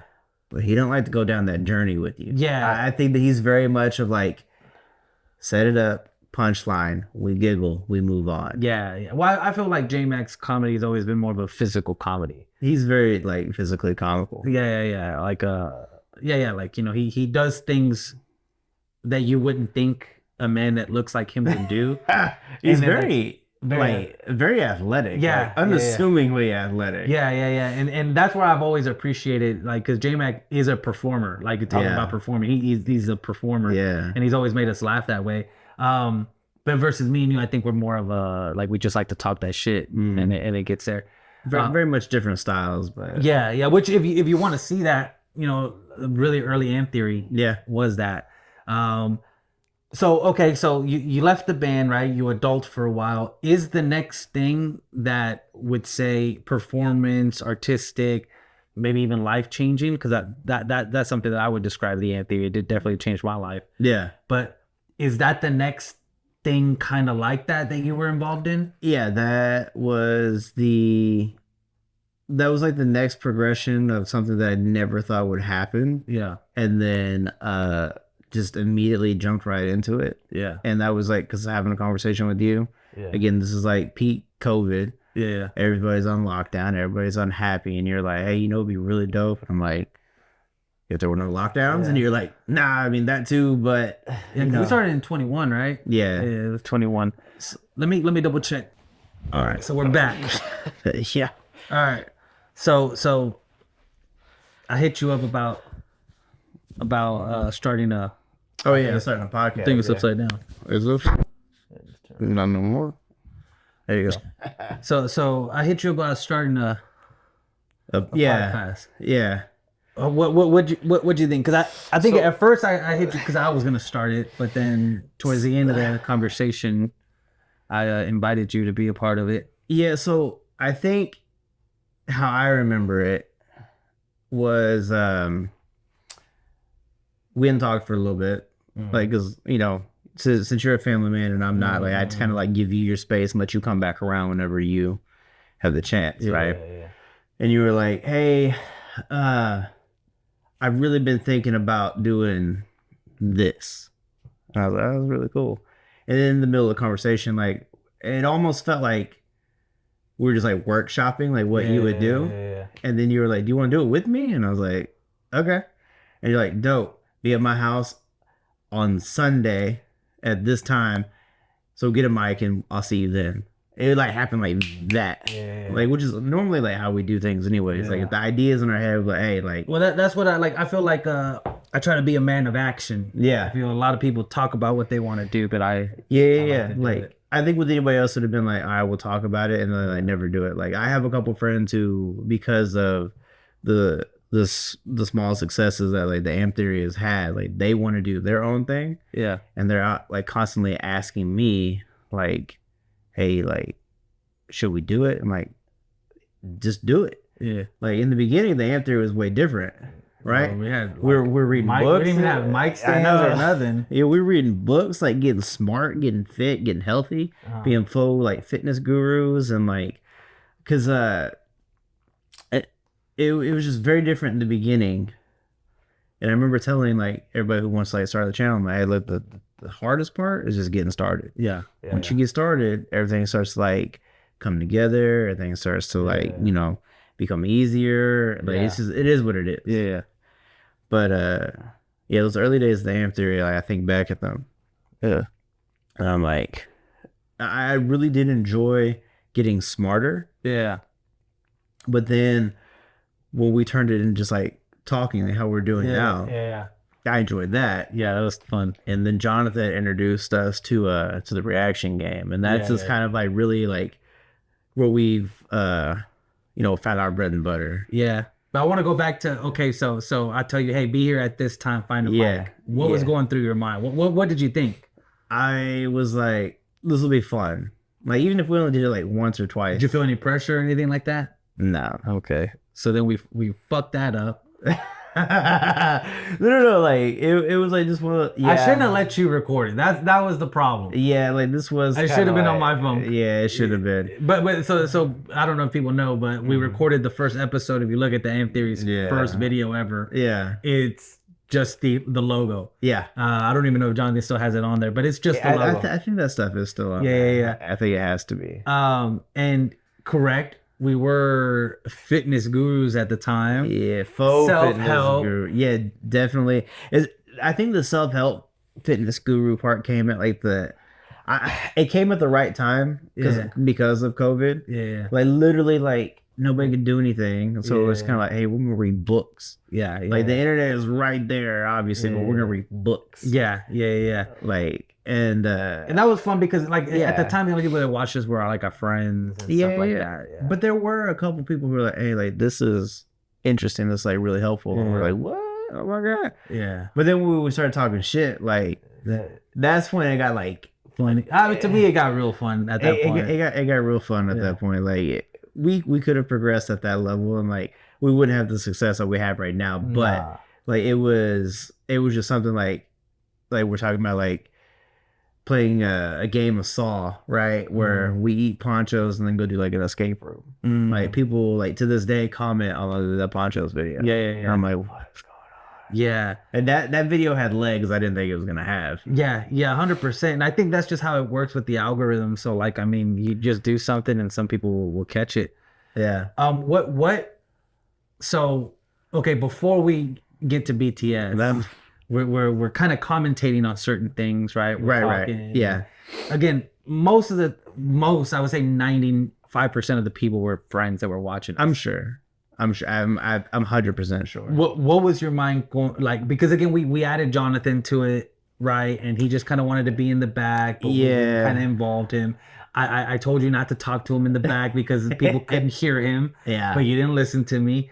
But so when we were in that area and we were having like weekly visits of like, hey, what are we gonna do with the channel? We really treated it like a legit thing.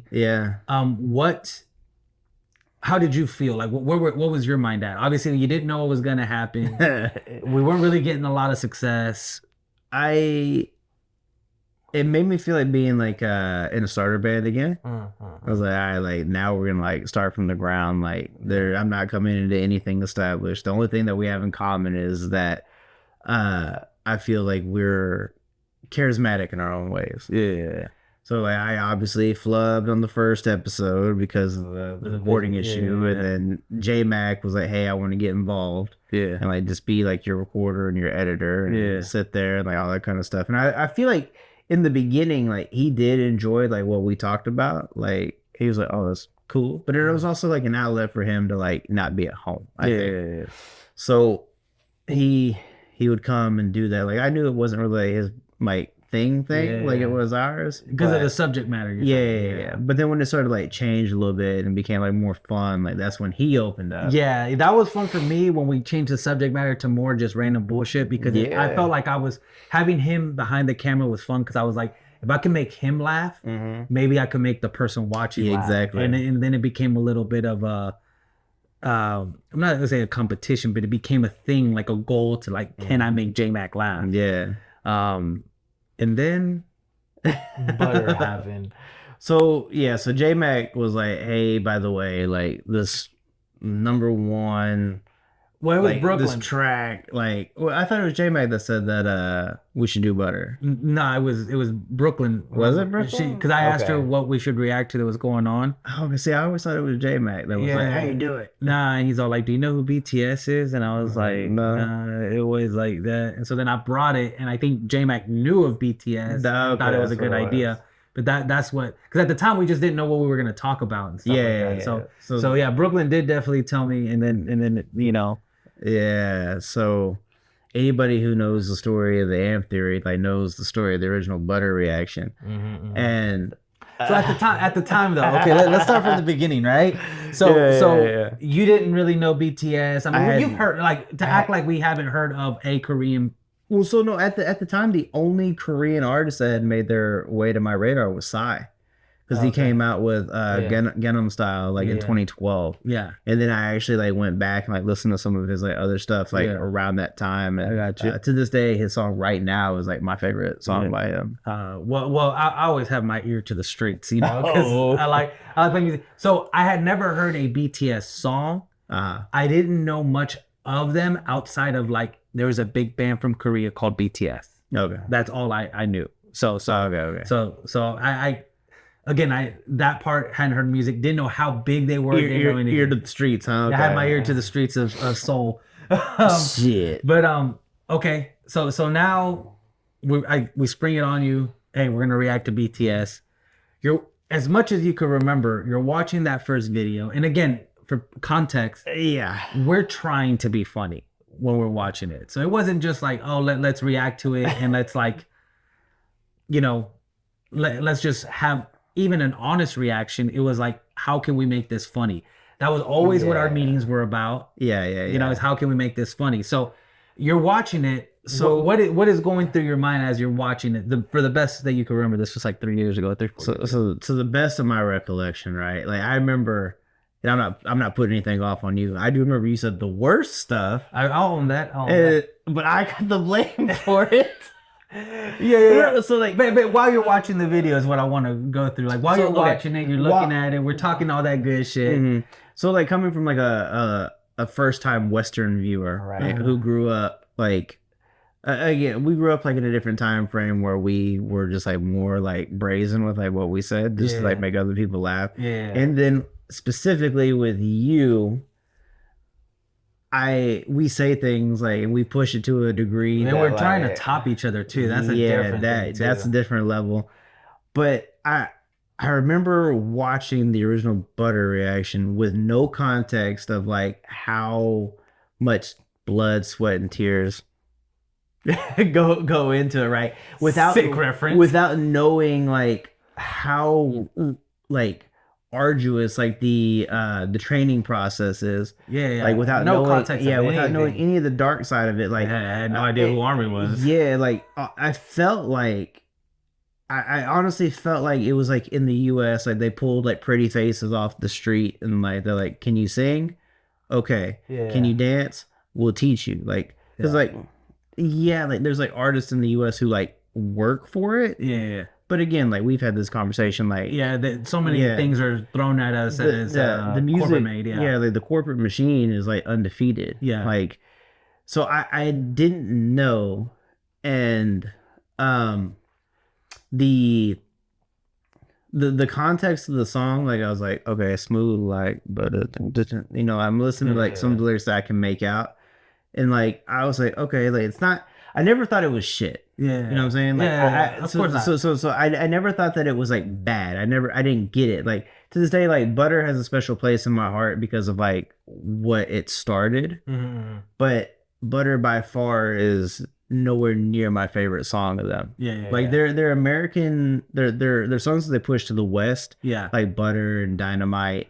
They're good, but they're not like they're not microcosmos. For sure. And you said something that's very interesting to me because I didn't think about it until now. But here in America, we stay, no matter what genre you go into, rock, hip hop, no matter the genre. Yeah.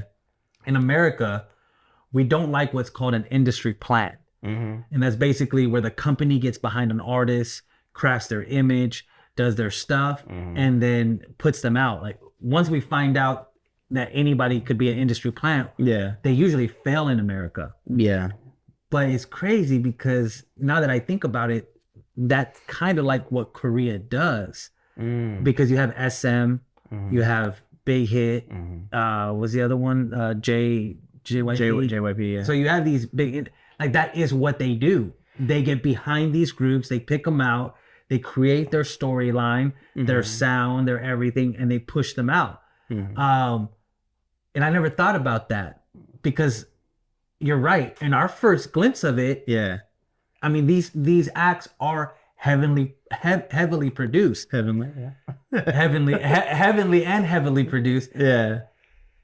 And again, not to say that that's a bad thing, but when you get the way that we listen to music as Americans and where these people are coming from, and again, if we go into like why BTS is as big as it is, I think the fact that they're more genuine plays to their lore. Yeah. You know? So again, but definitely now that you bring us back to that moment, so I see where, because me and you kind of had a really similar reaction where I felt that way too. Now that you bring it up, it's like, oh, like this is.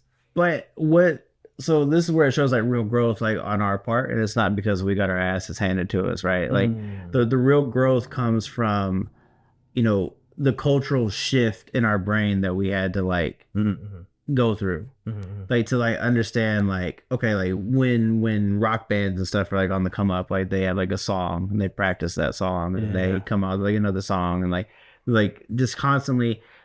So in the US, like for a vast majority of bands, like that first album that they've spent years crafting and honing together is so good, and then their sophomore album is so suck. Like you get like one or two tracks on like a sophomore album and it's like I see, but at the same time play the old shit, right?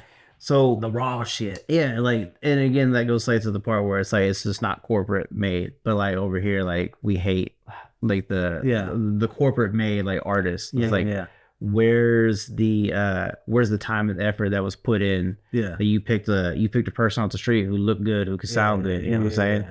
So we had no idea any of that, and then coming from two dudes on camera who a little bit rougher around the edges looking, like, you know, still sexy though. I mean different type of sexy, you know. And like tatted up like bears. Like, bearded, all that kind of stuff. Like, you would never think that K-pop would be something that we can get into. I mean, it took me a while, but I mean, honestly, like, we grew up with, like, 90s pop, like, La Bouche and, like, Real McCoy and all that kind of stuff. And I loved that, like, right? So it wasn't too far of a stretch for me to actually get into K-pop.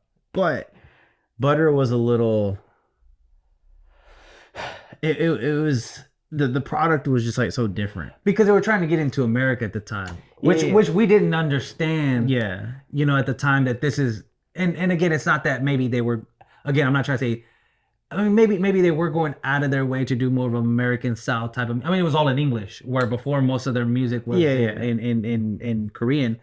But like it definitely wasn't a good representative of their whole discography.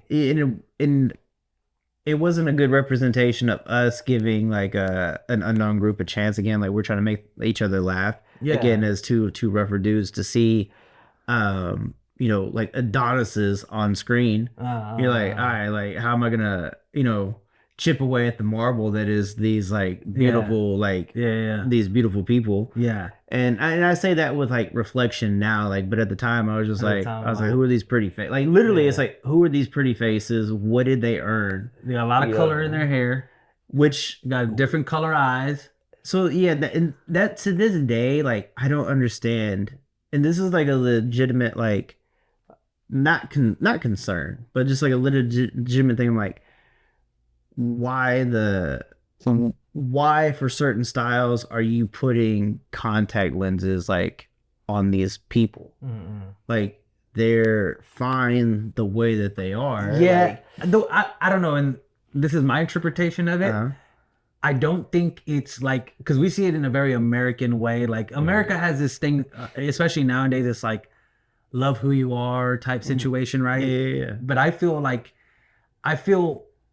with K-pop, it's how far can you take it, right? So it's like, yeah, you can change the backgrounds a fuck ton. You can CGI the hell out of, like, you know, because you can CGI fucking elephants and tigers and shit, I've seen, right? But where's the next thing? And I think it's like with you know, like, how far can you take this? So I don't see it as like maybe that they have shame or that they're trying to change who they are. I just think they're trying to be as far out there as possible. I could see that. Like, I've never seen it as like a shame thing, but like I mainly could see it as like, all right, so, you know, eyes are the window to the soul, but in this instance, we're a character. Like in a video, right? Like, we're a character in this video, so that's why my hair is bleach blonde and I have blue contact lens. But like, to sometimes, like, I will admit that, like, sometimes, like, seeing like the different colored contacts, like, even for someone who has like dark brown eyes, like, put the contacts in to make them have like light brown eyes, I'm like, sometimes it's a little jarring. I'm like, and it's just a me thing. Like, I don't understand it, because I'm just like, you, the idol, you, the person, are perfect the way you are. Like, if you want to dye your hair blue, dye your hair blue, but like, leave your eyes. Like, I want to see you. Like that's how that's the soapbox that I stand on. I'm like, I want to see. I got you. Yeah, I think we in America, we have such a thing for like a want, or we admire authenticity a lot. Sure. Because there's not a lot of artists that do that over here.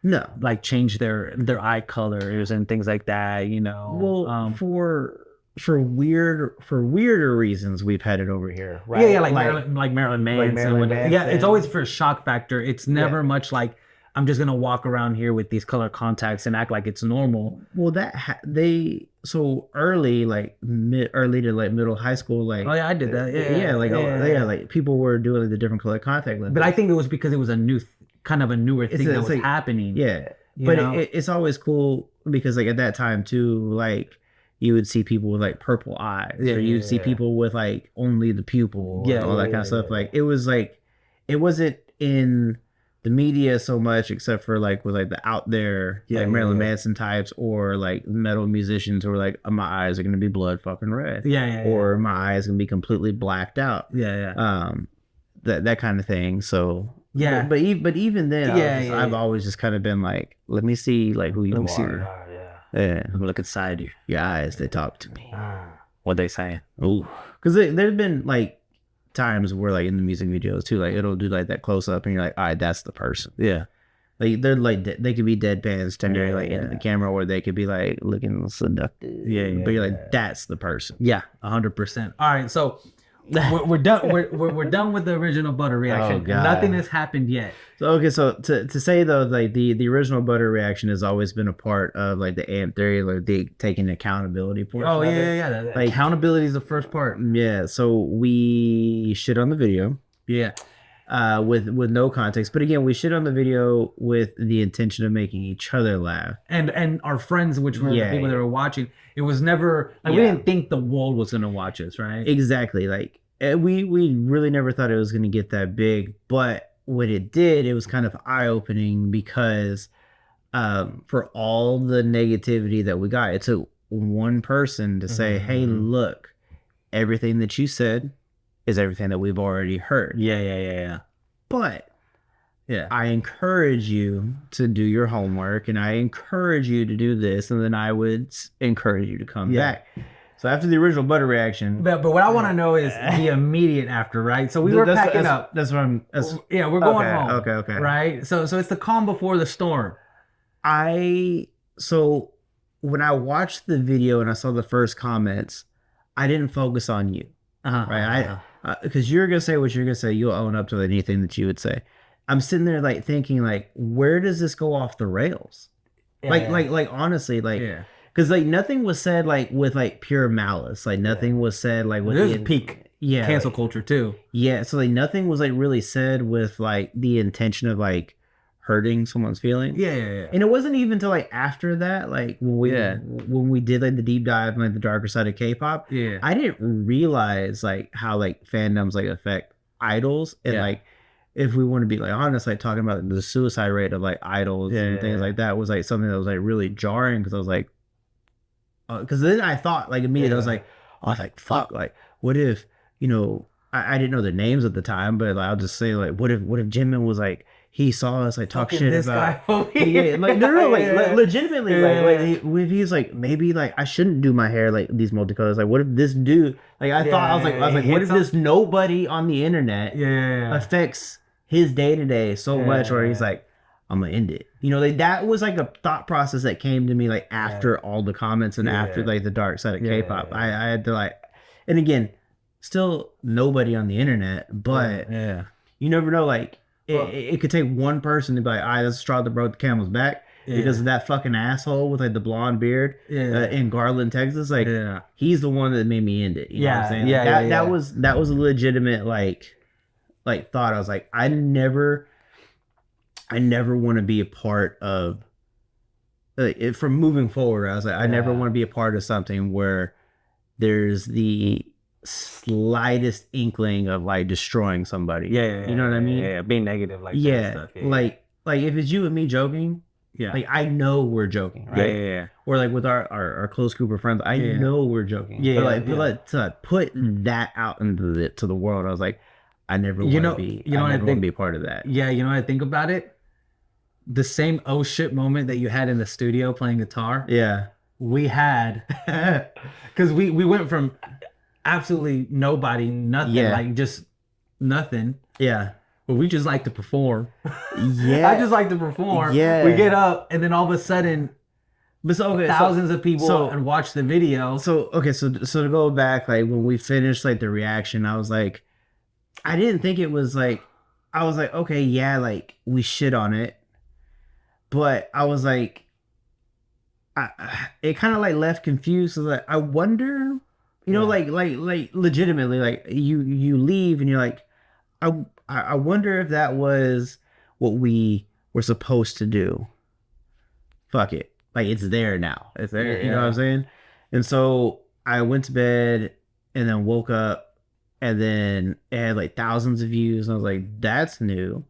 And then it had like hundreds of comments, and I was like, and that's new. Yeah. And then it was just fucking hate. And I was like, so I read comments. It caught you by surprise. It caught me way by surprise because I was like, we're nobodies. Like, why are you hating on us, right? Like, not even thinking. You thought the attention was gonna be for something good. Not even good, right? But because you saw the numbers, so it had to be a reason. I was like, but again, it goes back to that initial thought of like, I wonder if that's what we were supposed to do. You know what I'm saying? Yeah. I was like, I wonder if this will be what we think it's gonna be. Yeah. And sure as shit, it wasn't. Like, I feel like I have a good sixth sense sometimes. Yeah. Because like, I mean, parts of my body have led me into places that I wouldn't go armed. Yeah. But you know what I'm saying? But like, at the same time, like, I do remember distinctly being like, I wonder if that's what we should have done. And then when I went to sleep and I woke up that night and saw the comments, before I even got through like all the comments, I just went back to the reaction. Yeah. And again, like, I'm literally like, it was like a 8-minute video, I think, at that time. And I'm literally like a minute 45 into the video, and I'm like, where does it go off the rails? Yeah. Like, cause like it very when it goes off the rails, it goes off the rails hard. And so then I was like, okay, but again, I'm not looking at you. I'm looking at me because I'm seeing a Yeah. lot of hate in the comments. I'm like, Yeah. what did I say that was so bad? And so that's when I'm just kind of like, all right, like it's all Peter's fault. so okay, not to say that it's your fault, right? It was my fault, yeah. But I felt, and I still feel like this, like there was a lot of hate pushed towards me because I was the pale face on the couch, right? Yeah, Or yeah, in the chair, 100%, yeah. in the chair. Like I felt like you got a pass for saying certain things, but because I would say to man, be like, you fucked. yeah. Like no. Like that's legitimately the thing. It's like you said things and like that white boy said da da da, and I'm like, I didn't even say that part. You know what it reminds me of? Have you seen the video or the short where it's like a group of guys in the car and the driver has the video and some other car comes up and he's all like, hey, why don't you watch the way you're fucking driving, you fat piece of pig? Just something like that. Yeah. But he's talking to the guy in the back. He's like, I'm not even driving. I do remember that. Yeah. So I feel like maybe that's what happened to you. It's like, everybody was like, hey, you piece of shit. Yeah. And then you're like, I didn't even say it. The shit, like anxiety, like peaked, and I was like, literally, I was like, what did I say that was so bad? Because I probably said like one or two things that was like bad, right? Well, and so, and again, I know I'm interviewing you. And this was, so it was told to us. So yes, I definitely said the worst of what was said. Yeah. But I still don't believe that we said the worst things in the world. And that's where they clarify that it's not necessarily what we said. Yeah. Is the fact that Army had heard certain things before. Right. And it was just kind of like a reflex for them. Because remember when we went and watched like the Rise of Bangtan, like the underground rappers and the producers who were like talking shit about them for being idols. Yeah. And then like they're like it was on par with like a little bit of like what they said, honestly. Like, and that was the distinction too. Like they're like, I remember in the comments they're like, oh, like you hate Asians. And we're like, absolutely not. No. They're like, you hate what you don't understand. And we're like, no, absolutely not. We're just trying to be they're like, one of the comments was, my favorite comment was, you really thought it was a good idea to post this. To this day on anything, like any video we do, like you really thought it was a good idea to post this. That was my favorite one. Like that one actually kind of made me laugh in the middle of like full on panic meltdown mode, because you're the one that saw all of this first. Yeah, and I put a stop to it real quick. Yeah, you took the video off. So the video comes out at night. Me and J-Mac go to bed, or J-Mac never goes to bed. He's doing whatever, right? Yeah. No. He was asleep because this was like, so we ended recording at like 10, I'd say. I go home, I wake up at 2, and the video's up, and the video's been up for like 2 hours at this point. And so I know J-Mac is asleep, or I think J-Mac is asleep. So I'm in full on panic mode because I had never in my life been called a racist. I had never in my life been told by an unknown screen name from somewhere around the world that I hate a certain group of people. Yeah. And that, like, again, the one comment that you thought it was a good idea to post this was hilarious, but then followed by like a whole bunch of stuff. I'm taking like an ethical course or whatever, and I'm going to use this video to discuss your racism. That I was like, okay, because again, can you imagine us at like Cambridge? because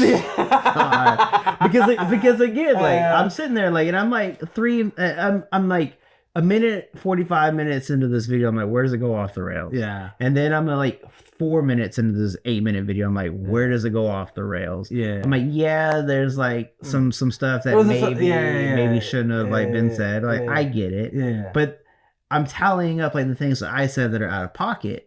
And I'm at like one, because I have immunity from racism. I'm like one, maybe two things deep, like as we get towards it. Yeah. And then I think I just like referred to them as like pretty boys or something like that, right? Yeah. And I was, because again, like this goes back to like the whole part, like okay, like they're just pretty faces who were like put out by corporate, leadership to take over the airwaves, not knowing anything. Yeah. And like so that was like the harshest I feel like I got. Yeah. And I'm not going to say anything about like what you said, like because I don't even remember a lot of what you said, but I remember going through the video like going, where did I say anything that's remotely being put in these comments? Yeah. So I took it down. I'm in full fucking panic mode.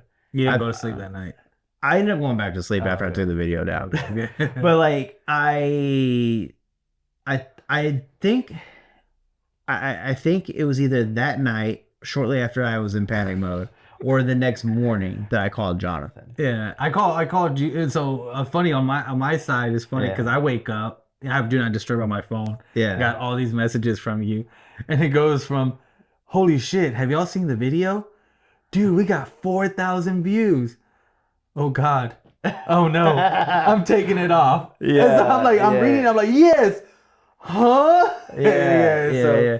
So like you and J Mac were obviously like upset, and then J Mac saw like the backlash, Yeah. and he was like, "Oh, good call." And you, I like you're being controversial. You were like, "Hey, like, nah, we can keep that shit up." I was like, "Nah, 2/3 vote here, brother. Like, we're taking that shit down." Yeah.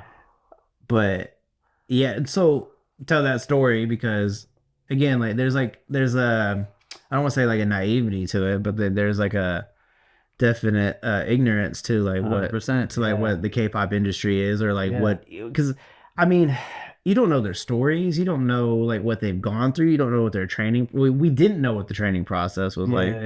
And then when we did like the dark side of K-pop and like figured out like more about like, the trainee life, like, oh, these motherfuckers are athletes. That's where we ended up getting a lot. Let me check the again. Yeah, It's the first time, so I need to make sure that we have enough. Okay, so yeah. all right, so then we take the video off. We're like, okay, you know, I was like, I'll never do another reaction in my life. That's what I thought too. I thought we were pretty much off of that Yeah, wave. but J Max, yeah, visionary. J Mac was lucky because J Mac wasn't on camera.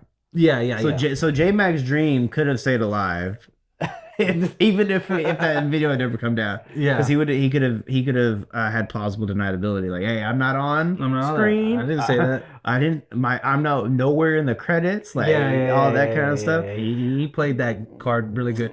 But so okay. So then we're off of it, right? Yeah. And then we get reached out to. Yeah, and her name is on the tip of my tongue, but I can't. Camilla. Yes. So Camilla, like literally, Camilla saved our life. You could almost say that Camilla created the M theory. Honestly, you probably could, like, because like even on like the Amp Theory like socials, like we don't follow a lot of people that aren't outside of our circle, but we do follow like Camilla. Yeah. I mean, obviously, like we've made like really good friends with like other channels and like some of the moderators and things like that. But when it comes to like keeping like our actual social circle like close, I would say like Camilla is like in there, but we don't talk, like we haven't talked to her in years. She just kind of came and blessed us. Yeah, like literally, like it was like a divine intervention a little bit, because I do remember exactly what she said. She was like, look, everything that you said isn't that bad. Army's just heard it like so many times before. You got the backlash for it. And she was like, but I would encourage you to go and do your homework, and like gave us like a whole bunch of like list of like things like look at, and like you know, and she was like, and if you come back, like come correct. Yeah. And so I was like, I'll look at it, but I'm not reacting to it anymore. Like, because at that point I was like, I've been called everything under the sun and I didn't do anything that bad. Like like I shit on it, I shouldn't have shit on it, I should have given it more of a chance. Which after the doing our homework, doing our independent research and things like that. So I want to ask you about the homework though. Yeah. So when you did the homework, because she sent us stuff, right? In you're doing the homework, what videos did you watch? Either be it the music videos, the music, the documentaries. What certain things stood out to you in the homework that you did? I told myself I wouldn't listen to any more music until I knew who the people were. Okay. So with that, like learning about like the trainee life, learning like what it takes to like actually debut, learning that like while these people are trainees, they're technically not under contract, and when they debut, that shit starts, and then they got to pay all of that back. As like literally like everything like physically that they have to go through, like put their bodies through, to put their voices through. That's what we're like, oh, these are athletes. Yeah. You know what I'm saying? Like these are just happen to be athletes who can like dance and fucking sing like a motherfucker. Yeah, 100%. So I started like looking at them like I was like, okay, like I started looking at them like in a way that you like look at like pro athletes here. Yeah. Like there's a certain pedestal that you put a person on because of like what they have to like go through to like reach the summit. Yeah. So I'm like, okay. But what made me like gravitate towards them a little bit, like, and not just BTS, but like, cause like we react to like other groups as well, is like the training, like the trainee life. Like, I'm like, okay, like this is hard. Yeah. Like there's no guarantee. I was like, technically they're like the working class, like us. Yeah. You know what I'm saying? Like you reach success like when you debut, but like for all the BTSs out there, like they say dance, you gotta dance. Yeah, like there's like dozens and dozens of other groups that have like tried and failed, and they're more established. Yeah, because going back to what we were saying about how we don't like industry playing some more authentic type of music. Yeah, that is that for them. Yeah, they didn't come from an established group of people, or what am I trying to say? The company. They didn't come from a such company. It came from this new thing. So they were the least industry plant of them all. Yeah, you know. Which I think it's like, you know, I think mankind or humans like to root for the underdog, and I think they were the underdog, and they grew up. Okay, and you know what's the most fucked up part of like us initially upon like first review not giving them a shot is that we liked NSYNC and Backstreet Boys. Are we coming out with that now? Yeah, I mean, hey, it's always been cool, but you know what I'm saying? It was just one of those things. Like we just had no idea, because like again, like the Korean product compared to like the American product is just like vastly different. And in a lot of ways, I would say now that the Korean product is superior. Yeah. You know? Yeah. Like I mean, you put a whole country behind. Yeah, exactly. Like it'd be. We didn't realize that like K-pop is a very large export for South Korea. Like for it's like up there with steel for the US, you know what I'm saying? Like it is an export, like it is a money maker. Like I think BTS like alone brought in billions of dollars to the economy. 100%. And so you don't even think about those things until like I said I didn't like his hair. Yeah. You know? Yeah. So you do your homework. We record the podcast, right? I feel like doing the podcast was a lot easier than doing like a reaction to Butter, because the reaction to the Dark Side of K-pop podcast episode was like so raw. You're like, I did not know. It's like opening your eyes for the first time to like animal abuse. Yeah. Right.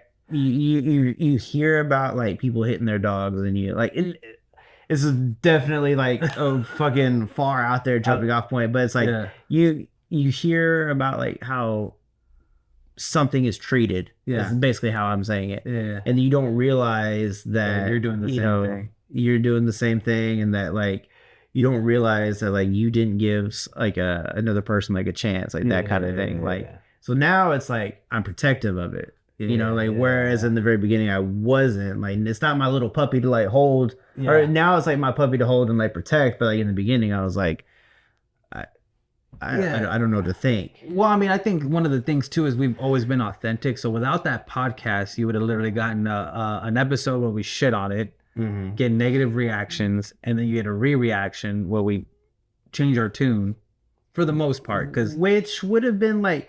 So like even in that reaction, like it's not that we're dry. It's just like now we're like looking at it with like virgin eyes, right? Because like initially, you know, like when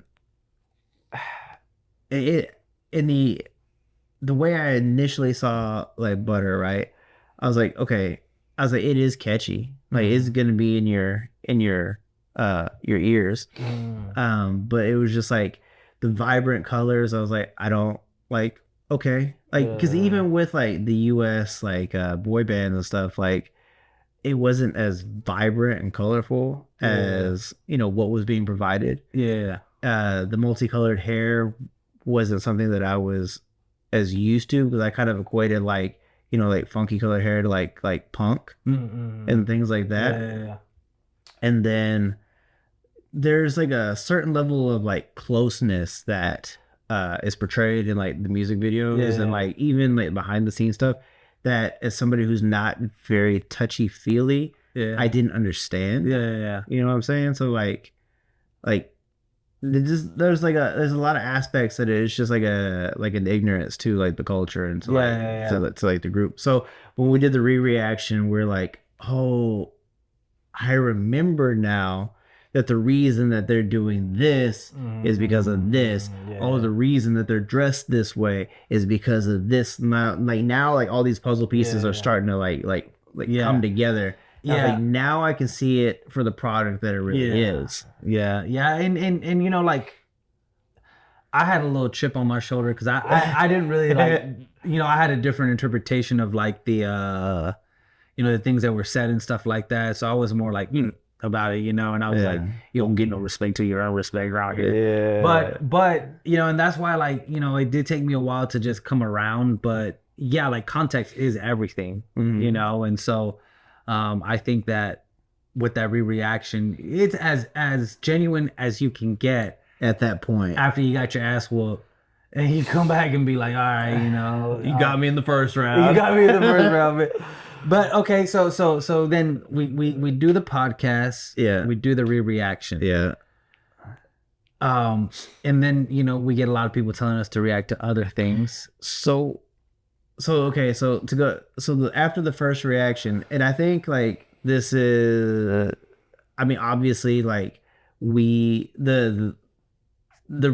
second upload is still up, and to this day sometimes I still see like new comments. I'm like what did you say? Where's the original reaction? And we're like, hell no, this shit ain't ever coming back. Trust me. Yeah.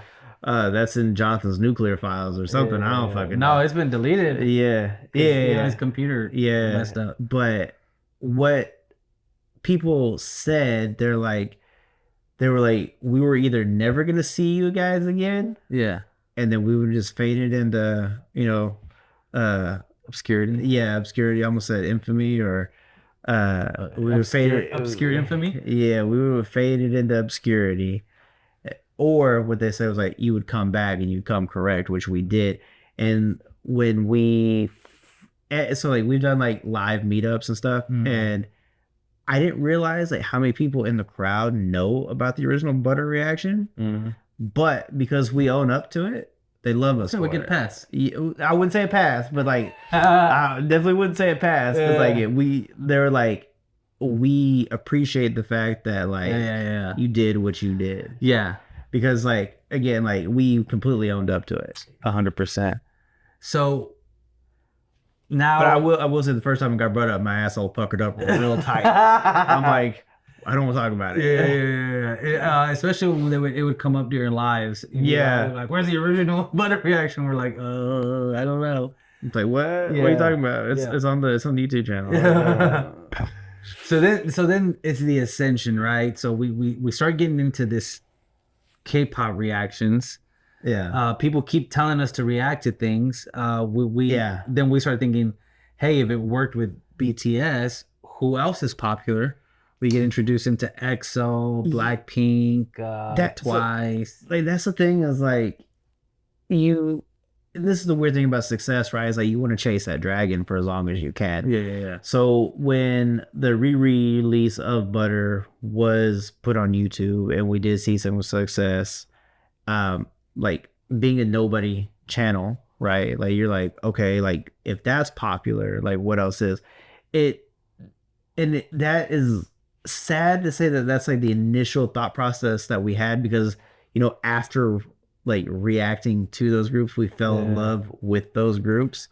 So it's kind of like by chance we're like, all right, like if these people are popular, it's obviously like that everybody likes them for some reason. Let's figure it out. And then we fall into the fandom. So like while we're like BTS Army, we're like also XOLs, like we're blanks and like all that kind of stuff.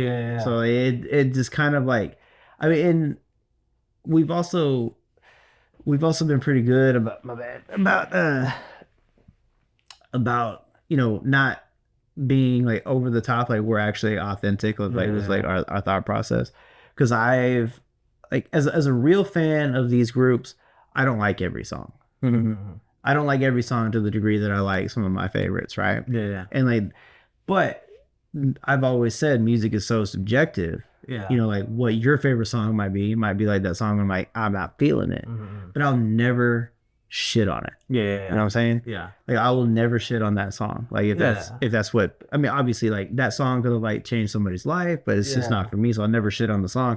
So when we do reactions, even if I'm not feeling like the song, like other people, like if I wasn't feeling it the way that you felt it, or if I wasn't feeling it the way that J Mac felt it, I would at least consider the things that I liked. Yeah. You know what I'm saying? Yeah. Like, so it's still like authentic to me. Yeah. To say, hey, this is what I liked in this video. Yeah. Or this is what I like about the song. Yeah. Things like that. Like, cause I don't want to. I've done it a little bit more recently where if it's hard to defend, then I'll be like, hey, look, I think this is cool, but this is kind of where it loses me. Yeah. You know what I'm saying? And I've had to like preface that too. Like, I'm like, hey, as a real fan, as someone who really enjoys this group, I have to be honest. And if you can't, like, if we can't be honest with each other, then what's the point of us doing a reaction? 100%. So what are some challenges? Because now the Amp Theory, you know, you've been there for almost all the videos, but you know, at this point, you've been there longer than I have in the number of reactions that you guys have done. What are some challenges as a reactor that the people that watch may not know? Because I mean, look, so not only do you guys drop almost daily on the Amp Theory, you also, you know, put up Patreon. A lot of the songs, you know, that you are reacting to are different performances of the same song, different versions of the same song, the same groups over and over. You know, what are some of the difficulties of that type of, you know, regimen of y'all dropping as much as y'all do, and then the amount of different people that y'all do? Like, just what are some of the struggles that people won't know? Well, Peter, I'm glad you asked me that question because, as you know, I was born in a middle class family. It's funny that you mentioned that because honestly, like in a reaction to Jenny, her new song Mantra, like we got the music video, we got a live performance video on Jimmy Kimmel, then we got a dance practice video, and then we got another dance performance video, and that seems to be like what you get like with like pretty much all the groups, right? And what I'll say about like it's easy to like break it down. Like if you know, like if you see a video or you hear a song, you're like, all right, now there's 5 mediums I got the video, music video, dance performance video, dance practice, and then a live. You know, so like 5 things to like go off of, and each one individually brings their own unique flair. So like the track, you're like, I don't wonder what the video will be like because the track is fucking cool, right? And that's if you hear the track before you see the video. But either way, like you're always gonna have the audio. It's always gonna pretty much be what it is. But with the music video, K-pop music videos are fucking wild. Like there's like so much eye candy, like like going on because like the backgrounds are going insane, like and like I said, like with Jenny's Mantra, like you have like I was very respectful, and with that's something that we've always done too, like with girl groups or like girl artists, like we're respectfully. We watch that. Y'all kept that thing going. Yeah, we watch respectfully because like with the guy groups, it's kind of funny to be like, oh my god, like Jimin's so handsome. Oh my god, Kai is so sexy, like that. Because like you can play into it and make it funny without being creepy. But like, but it's also the audience, right? Yeah, but like with like a girl group, you're like, we know they're good looking.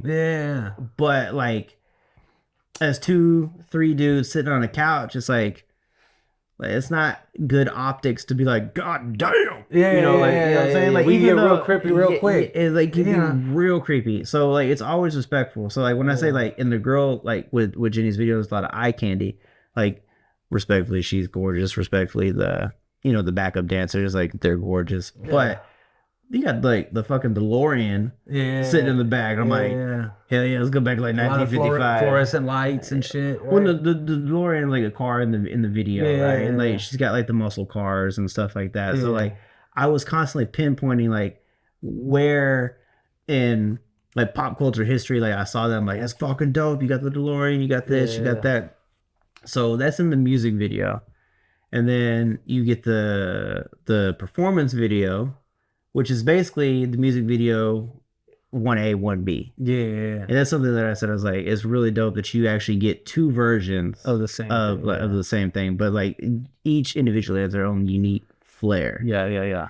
Then you get the dance practice and you're like, all right, now this is where the real work comes in, right? Like this is like where like you're grinding it out. This is where you're going, no, it's got to be perfect before we can put it out.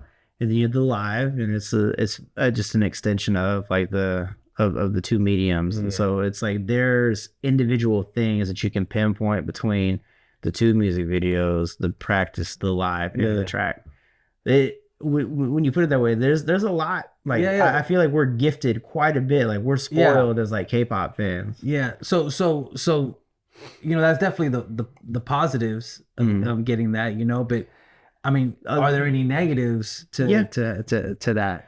I've found real quickly that when you see something and you relate to something, you want to say it, and you're like, that was a good line, so I want to repeat it.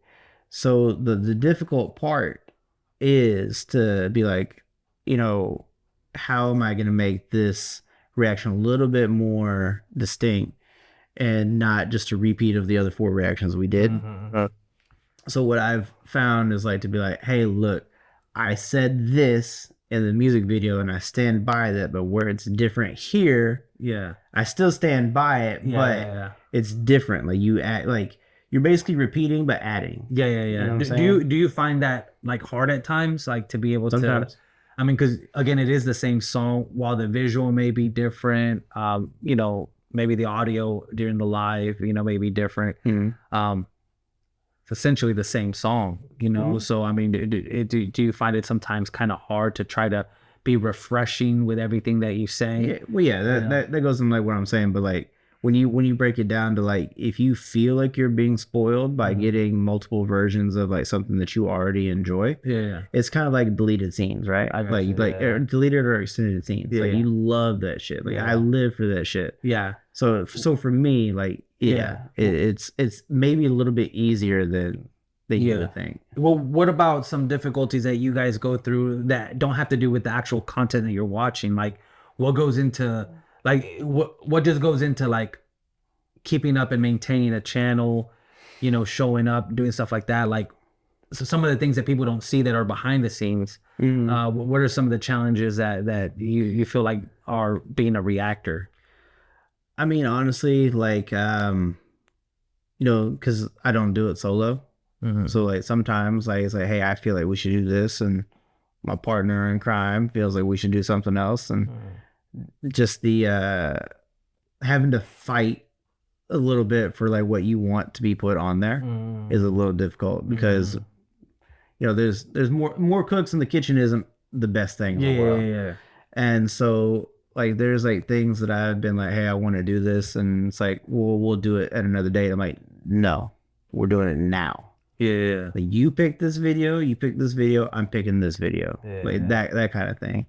So it's not really like an ego thing. It's just kind of like, hey, like we might have like a different vision for like what needs to be put out. And so like the difficult part is meeting that compromise sometimes. Yeah. And that's just working with people. It happens in like the corporate world too. It's just like both people got ideas.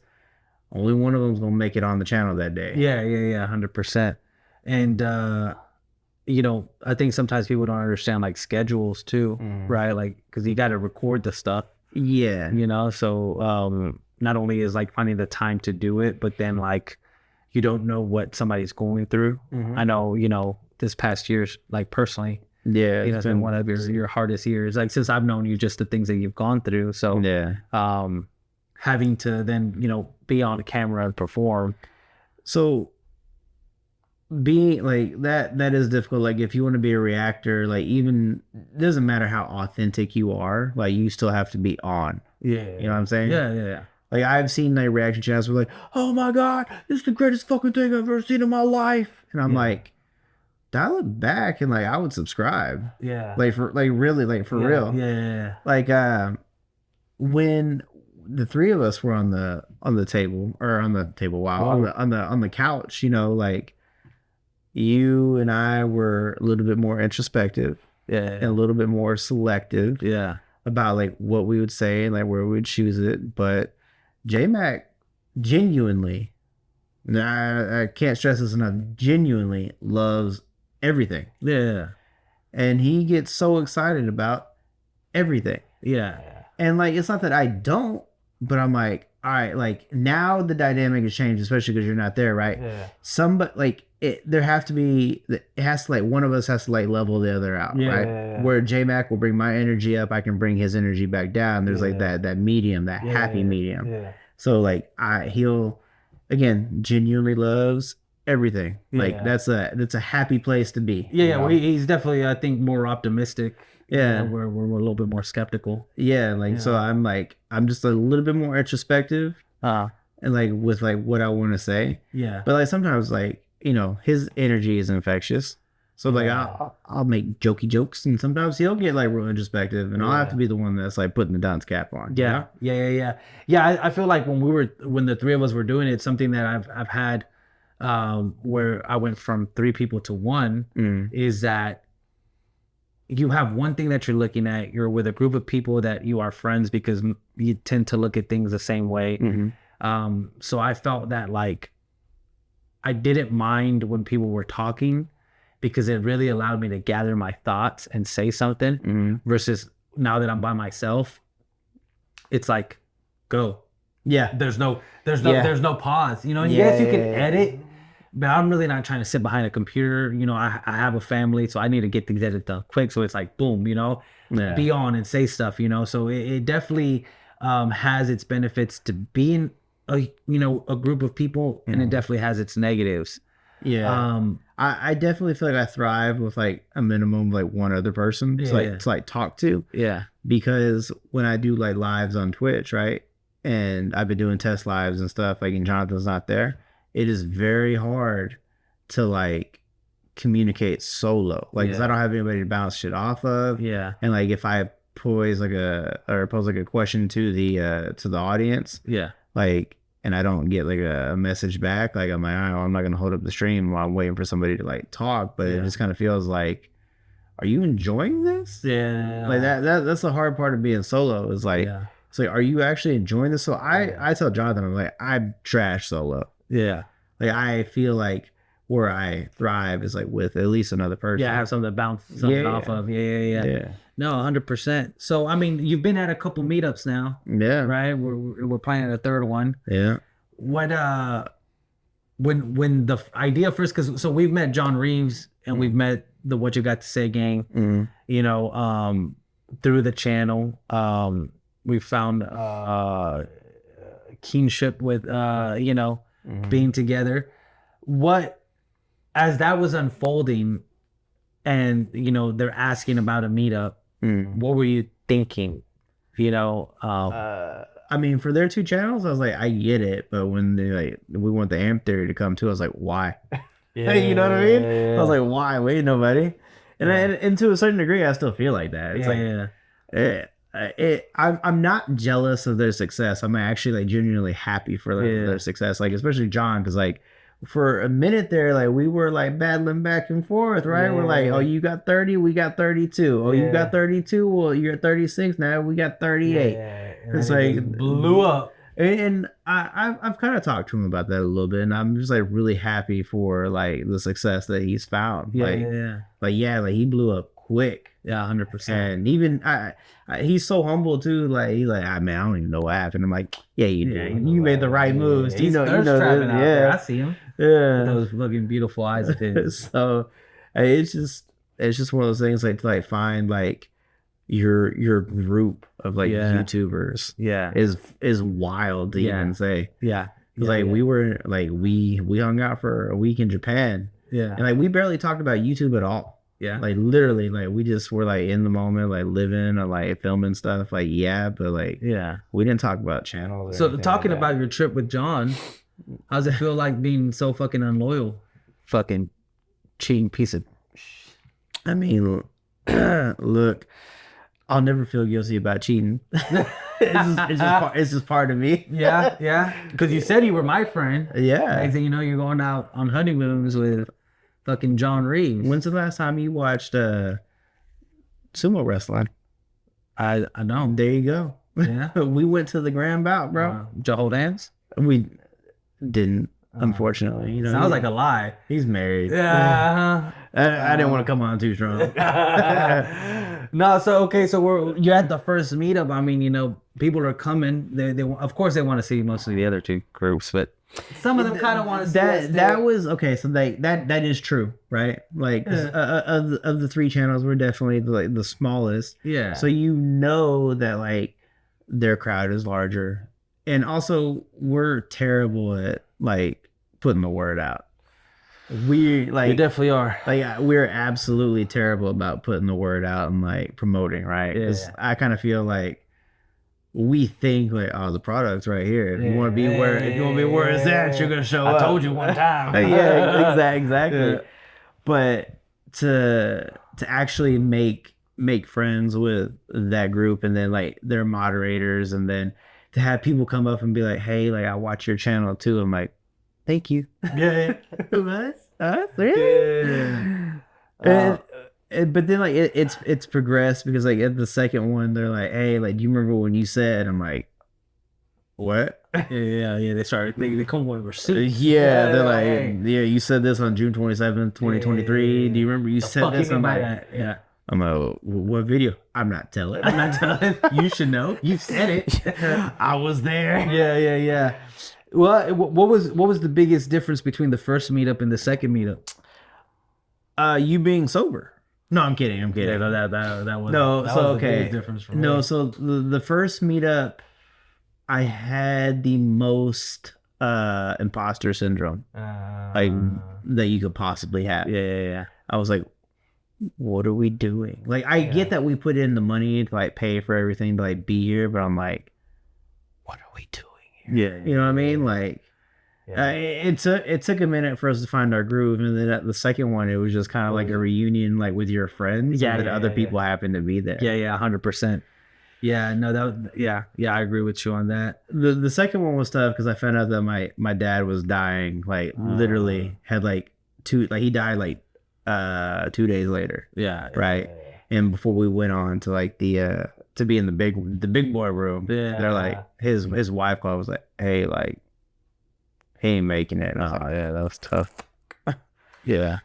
But like being there like was like really good, because of like I had something to like take my mind off of it. Yeah. Because otherwise I would just sat there and like, sat there. What am I gonna do? Yeah. Well, I know. Like I said, this past year has been it's been difficult, but getting through it. Yeah. So what do you have plans for? What do you have planned for the future? Well, me and John are gonna go back to Japan, and really. It's funny as shit because you and J Mac are like, John, like, because you're more playful about it than J Mac, but J Mac was like, oh, you and John, I'm just talking all that shit, like y'all hanging out. Yeah. He might be just playing, but I think there's like a real like hint of jealousy from his end. Hell yeah, because like I got to go around the world and hang out and do fun shit, and he didn't go. He could have gone, but he didn't go. Yeah. Well, it looks like before, that sweet piece of ass was ours, and now you're just spreading it out to all the homies. Look, I'm always been about the homies. You know what I'm saying? If I was trying to, you heard it here first. Scott's for the streets. Like I'm 19 again. Yeah. No, but well, I mean, is there anything when it comes to the channel, when it comes to yourself, anything that you're planning on doing for the future? I mean, nothing that I can really think of, like other than like self-improvement, something that I'm always on board with. Yeah. Like I'm constantly working on myself. Yeah. And I really have to focus on myself before I can like focus on anything else. So if I'm not happy, then you'll see it on the channel, Yeah, 100%. And I'm very good about like compartmentalizing like my emotions. So like I can turn one thing off to focus on the other, and then I can like switch it back on when it's time to to do reactions and things like that. Right now, man, it's just how am I going to make myself happy, and how am I going to make like an audience happy? And I got to put myself first. Yeah. So, with that, like, just getting back into like my grind of like self-improvement, fitness, reading, kind of going back to basics a little bit, actually really help with the present. So Yeah. So I mean, I'm still having fun on the channel. The day that it doesn't feel fun anymore, I'll tell J Mac about, hey, like, You want solo? time to retire. You ain't doing this without me. We're gonna turn this channel off, right? For like Una's honest about, hey, like, we'll shut this shit down. Yeah, that'd be crazy. Yeah, I never thought the amp theory. You know, you come up with a name, and then it becomes something. This is crazy. We did the analytics and like looking at like how many people like watch in like different countries is wild to think about. Yeah. So it's crazy. Yeah. Well, guys, I think this video's been long enough. Yeah. You know, we've been going on for a minute. Yeah. But I want to thank you for being my first guest on this new season of Supadupa. You know, I am taking a step back from the reaction. And you know, dropping one episode a week. Hopefully I can get J Mac in here next week. Yeah, definitely. We could drop this, but you know, I'll be dropping videos. I'll be doing lives, you know, and hopefully come back and we talk a little bit more shit. This time I wanted to do more interview based, but next time I'm gonna have some shit to grill you on, put you in the hot seat. Shit, guys. Well, appreciate y'all, and I'll see y'all later.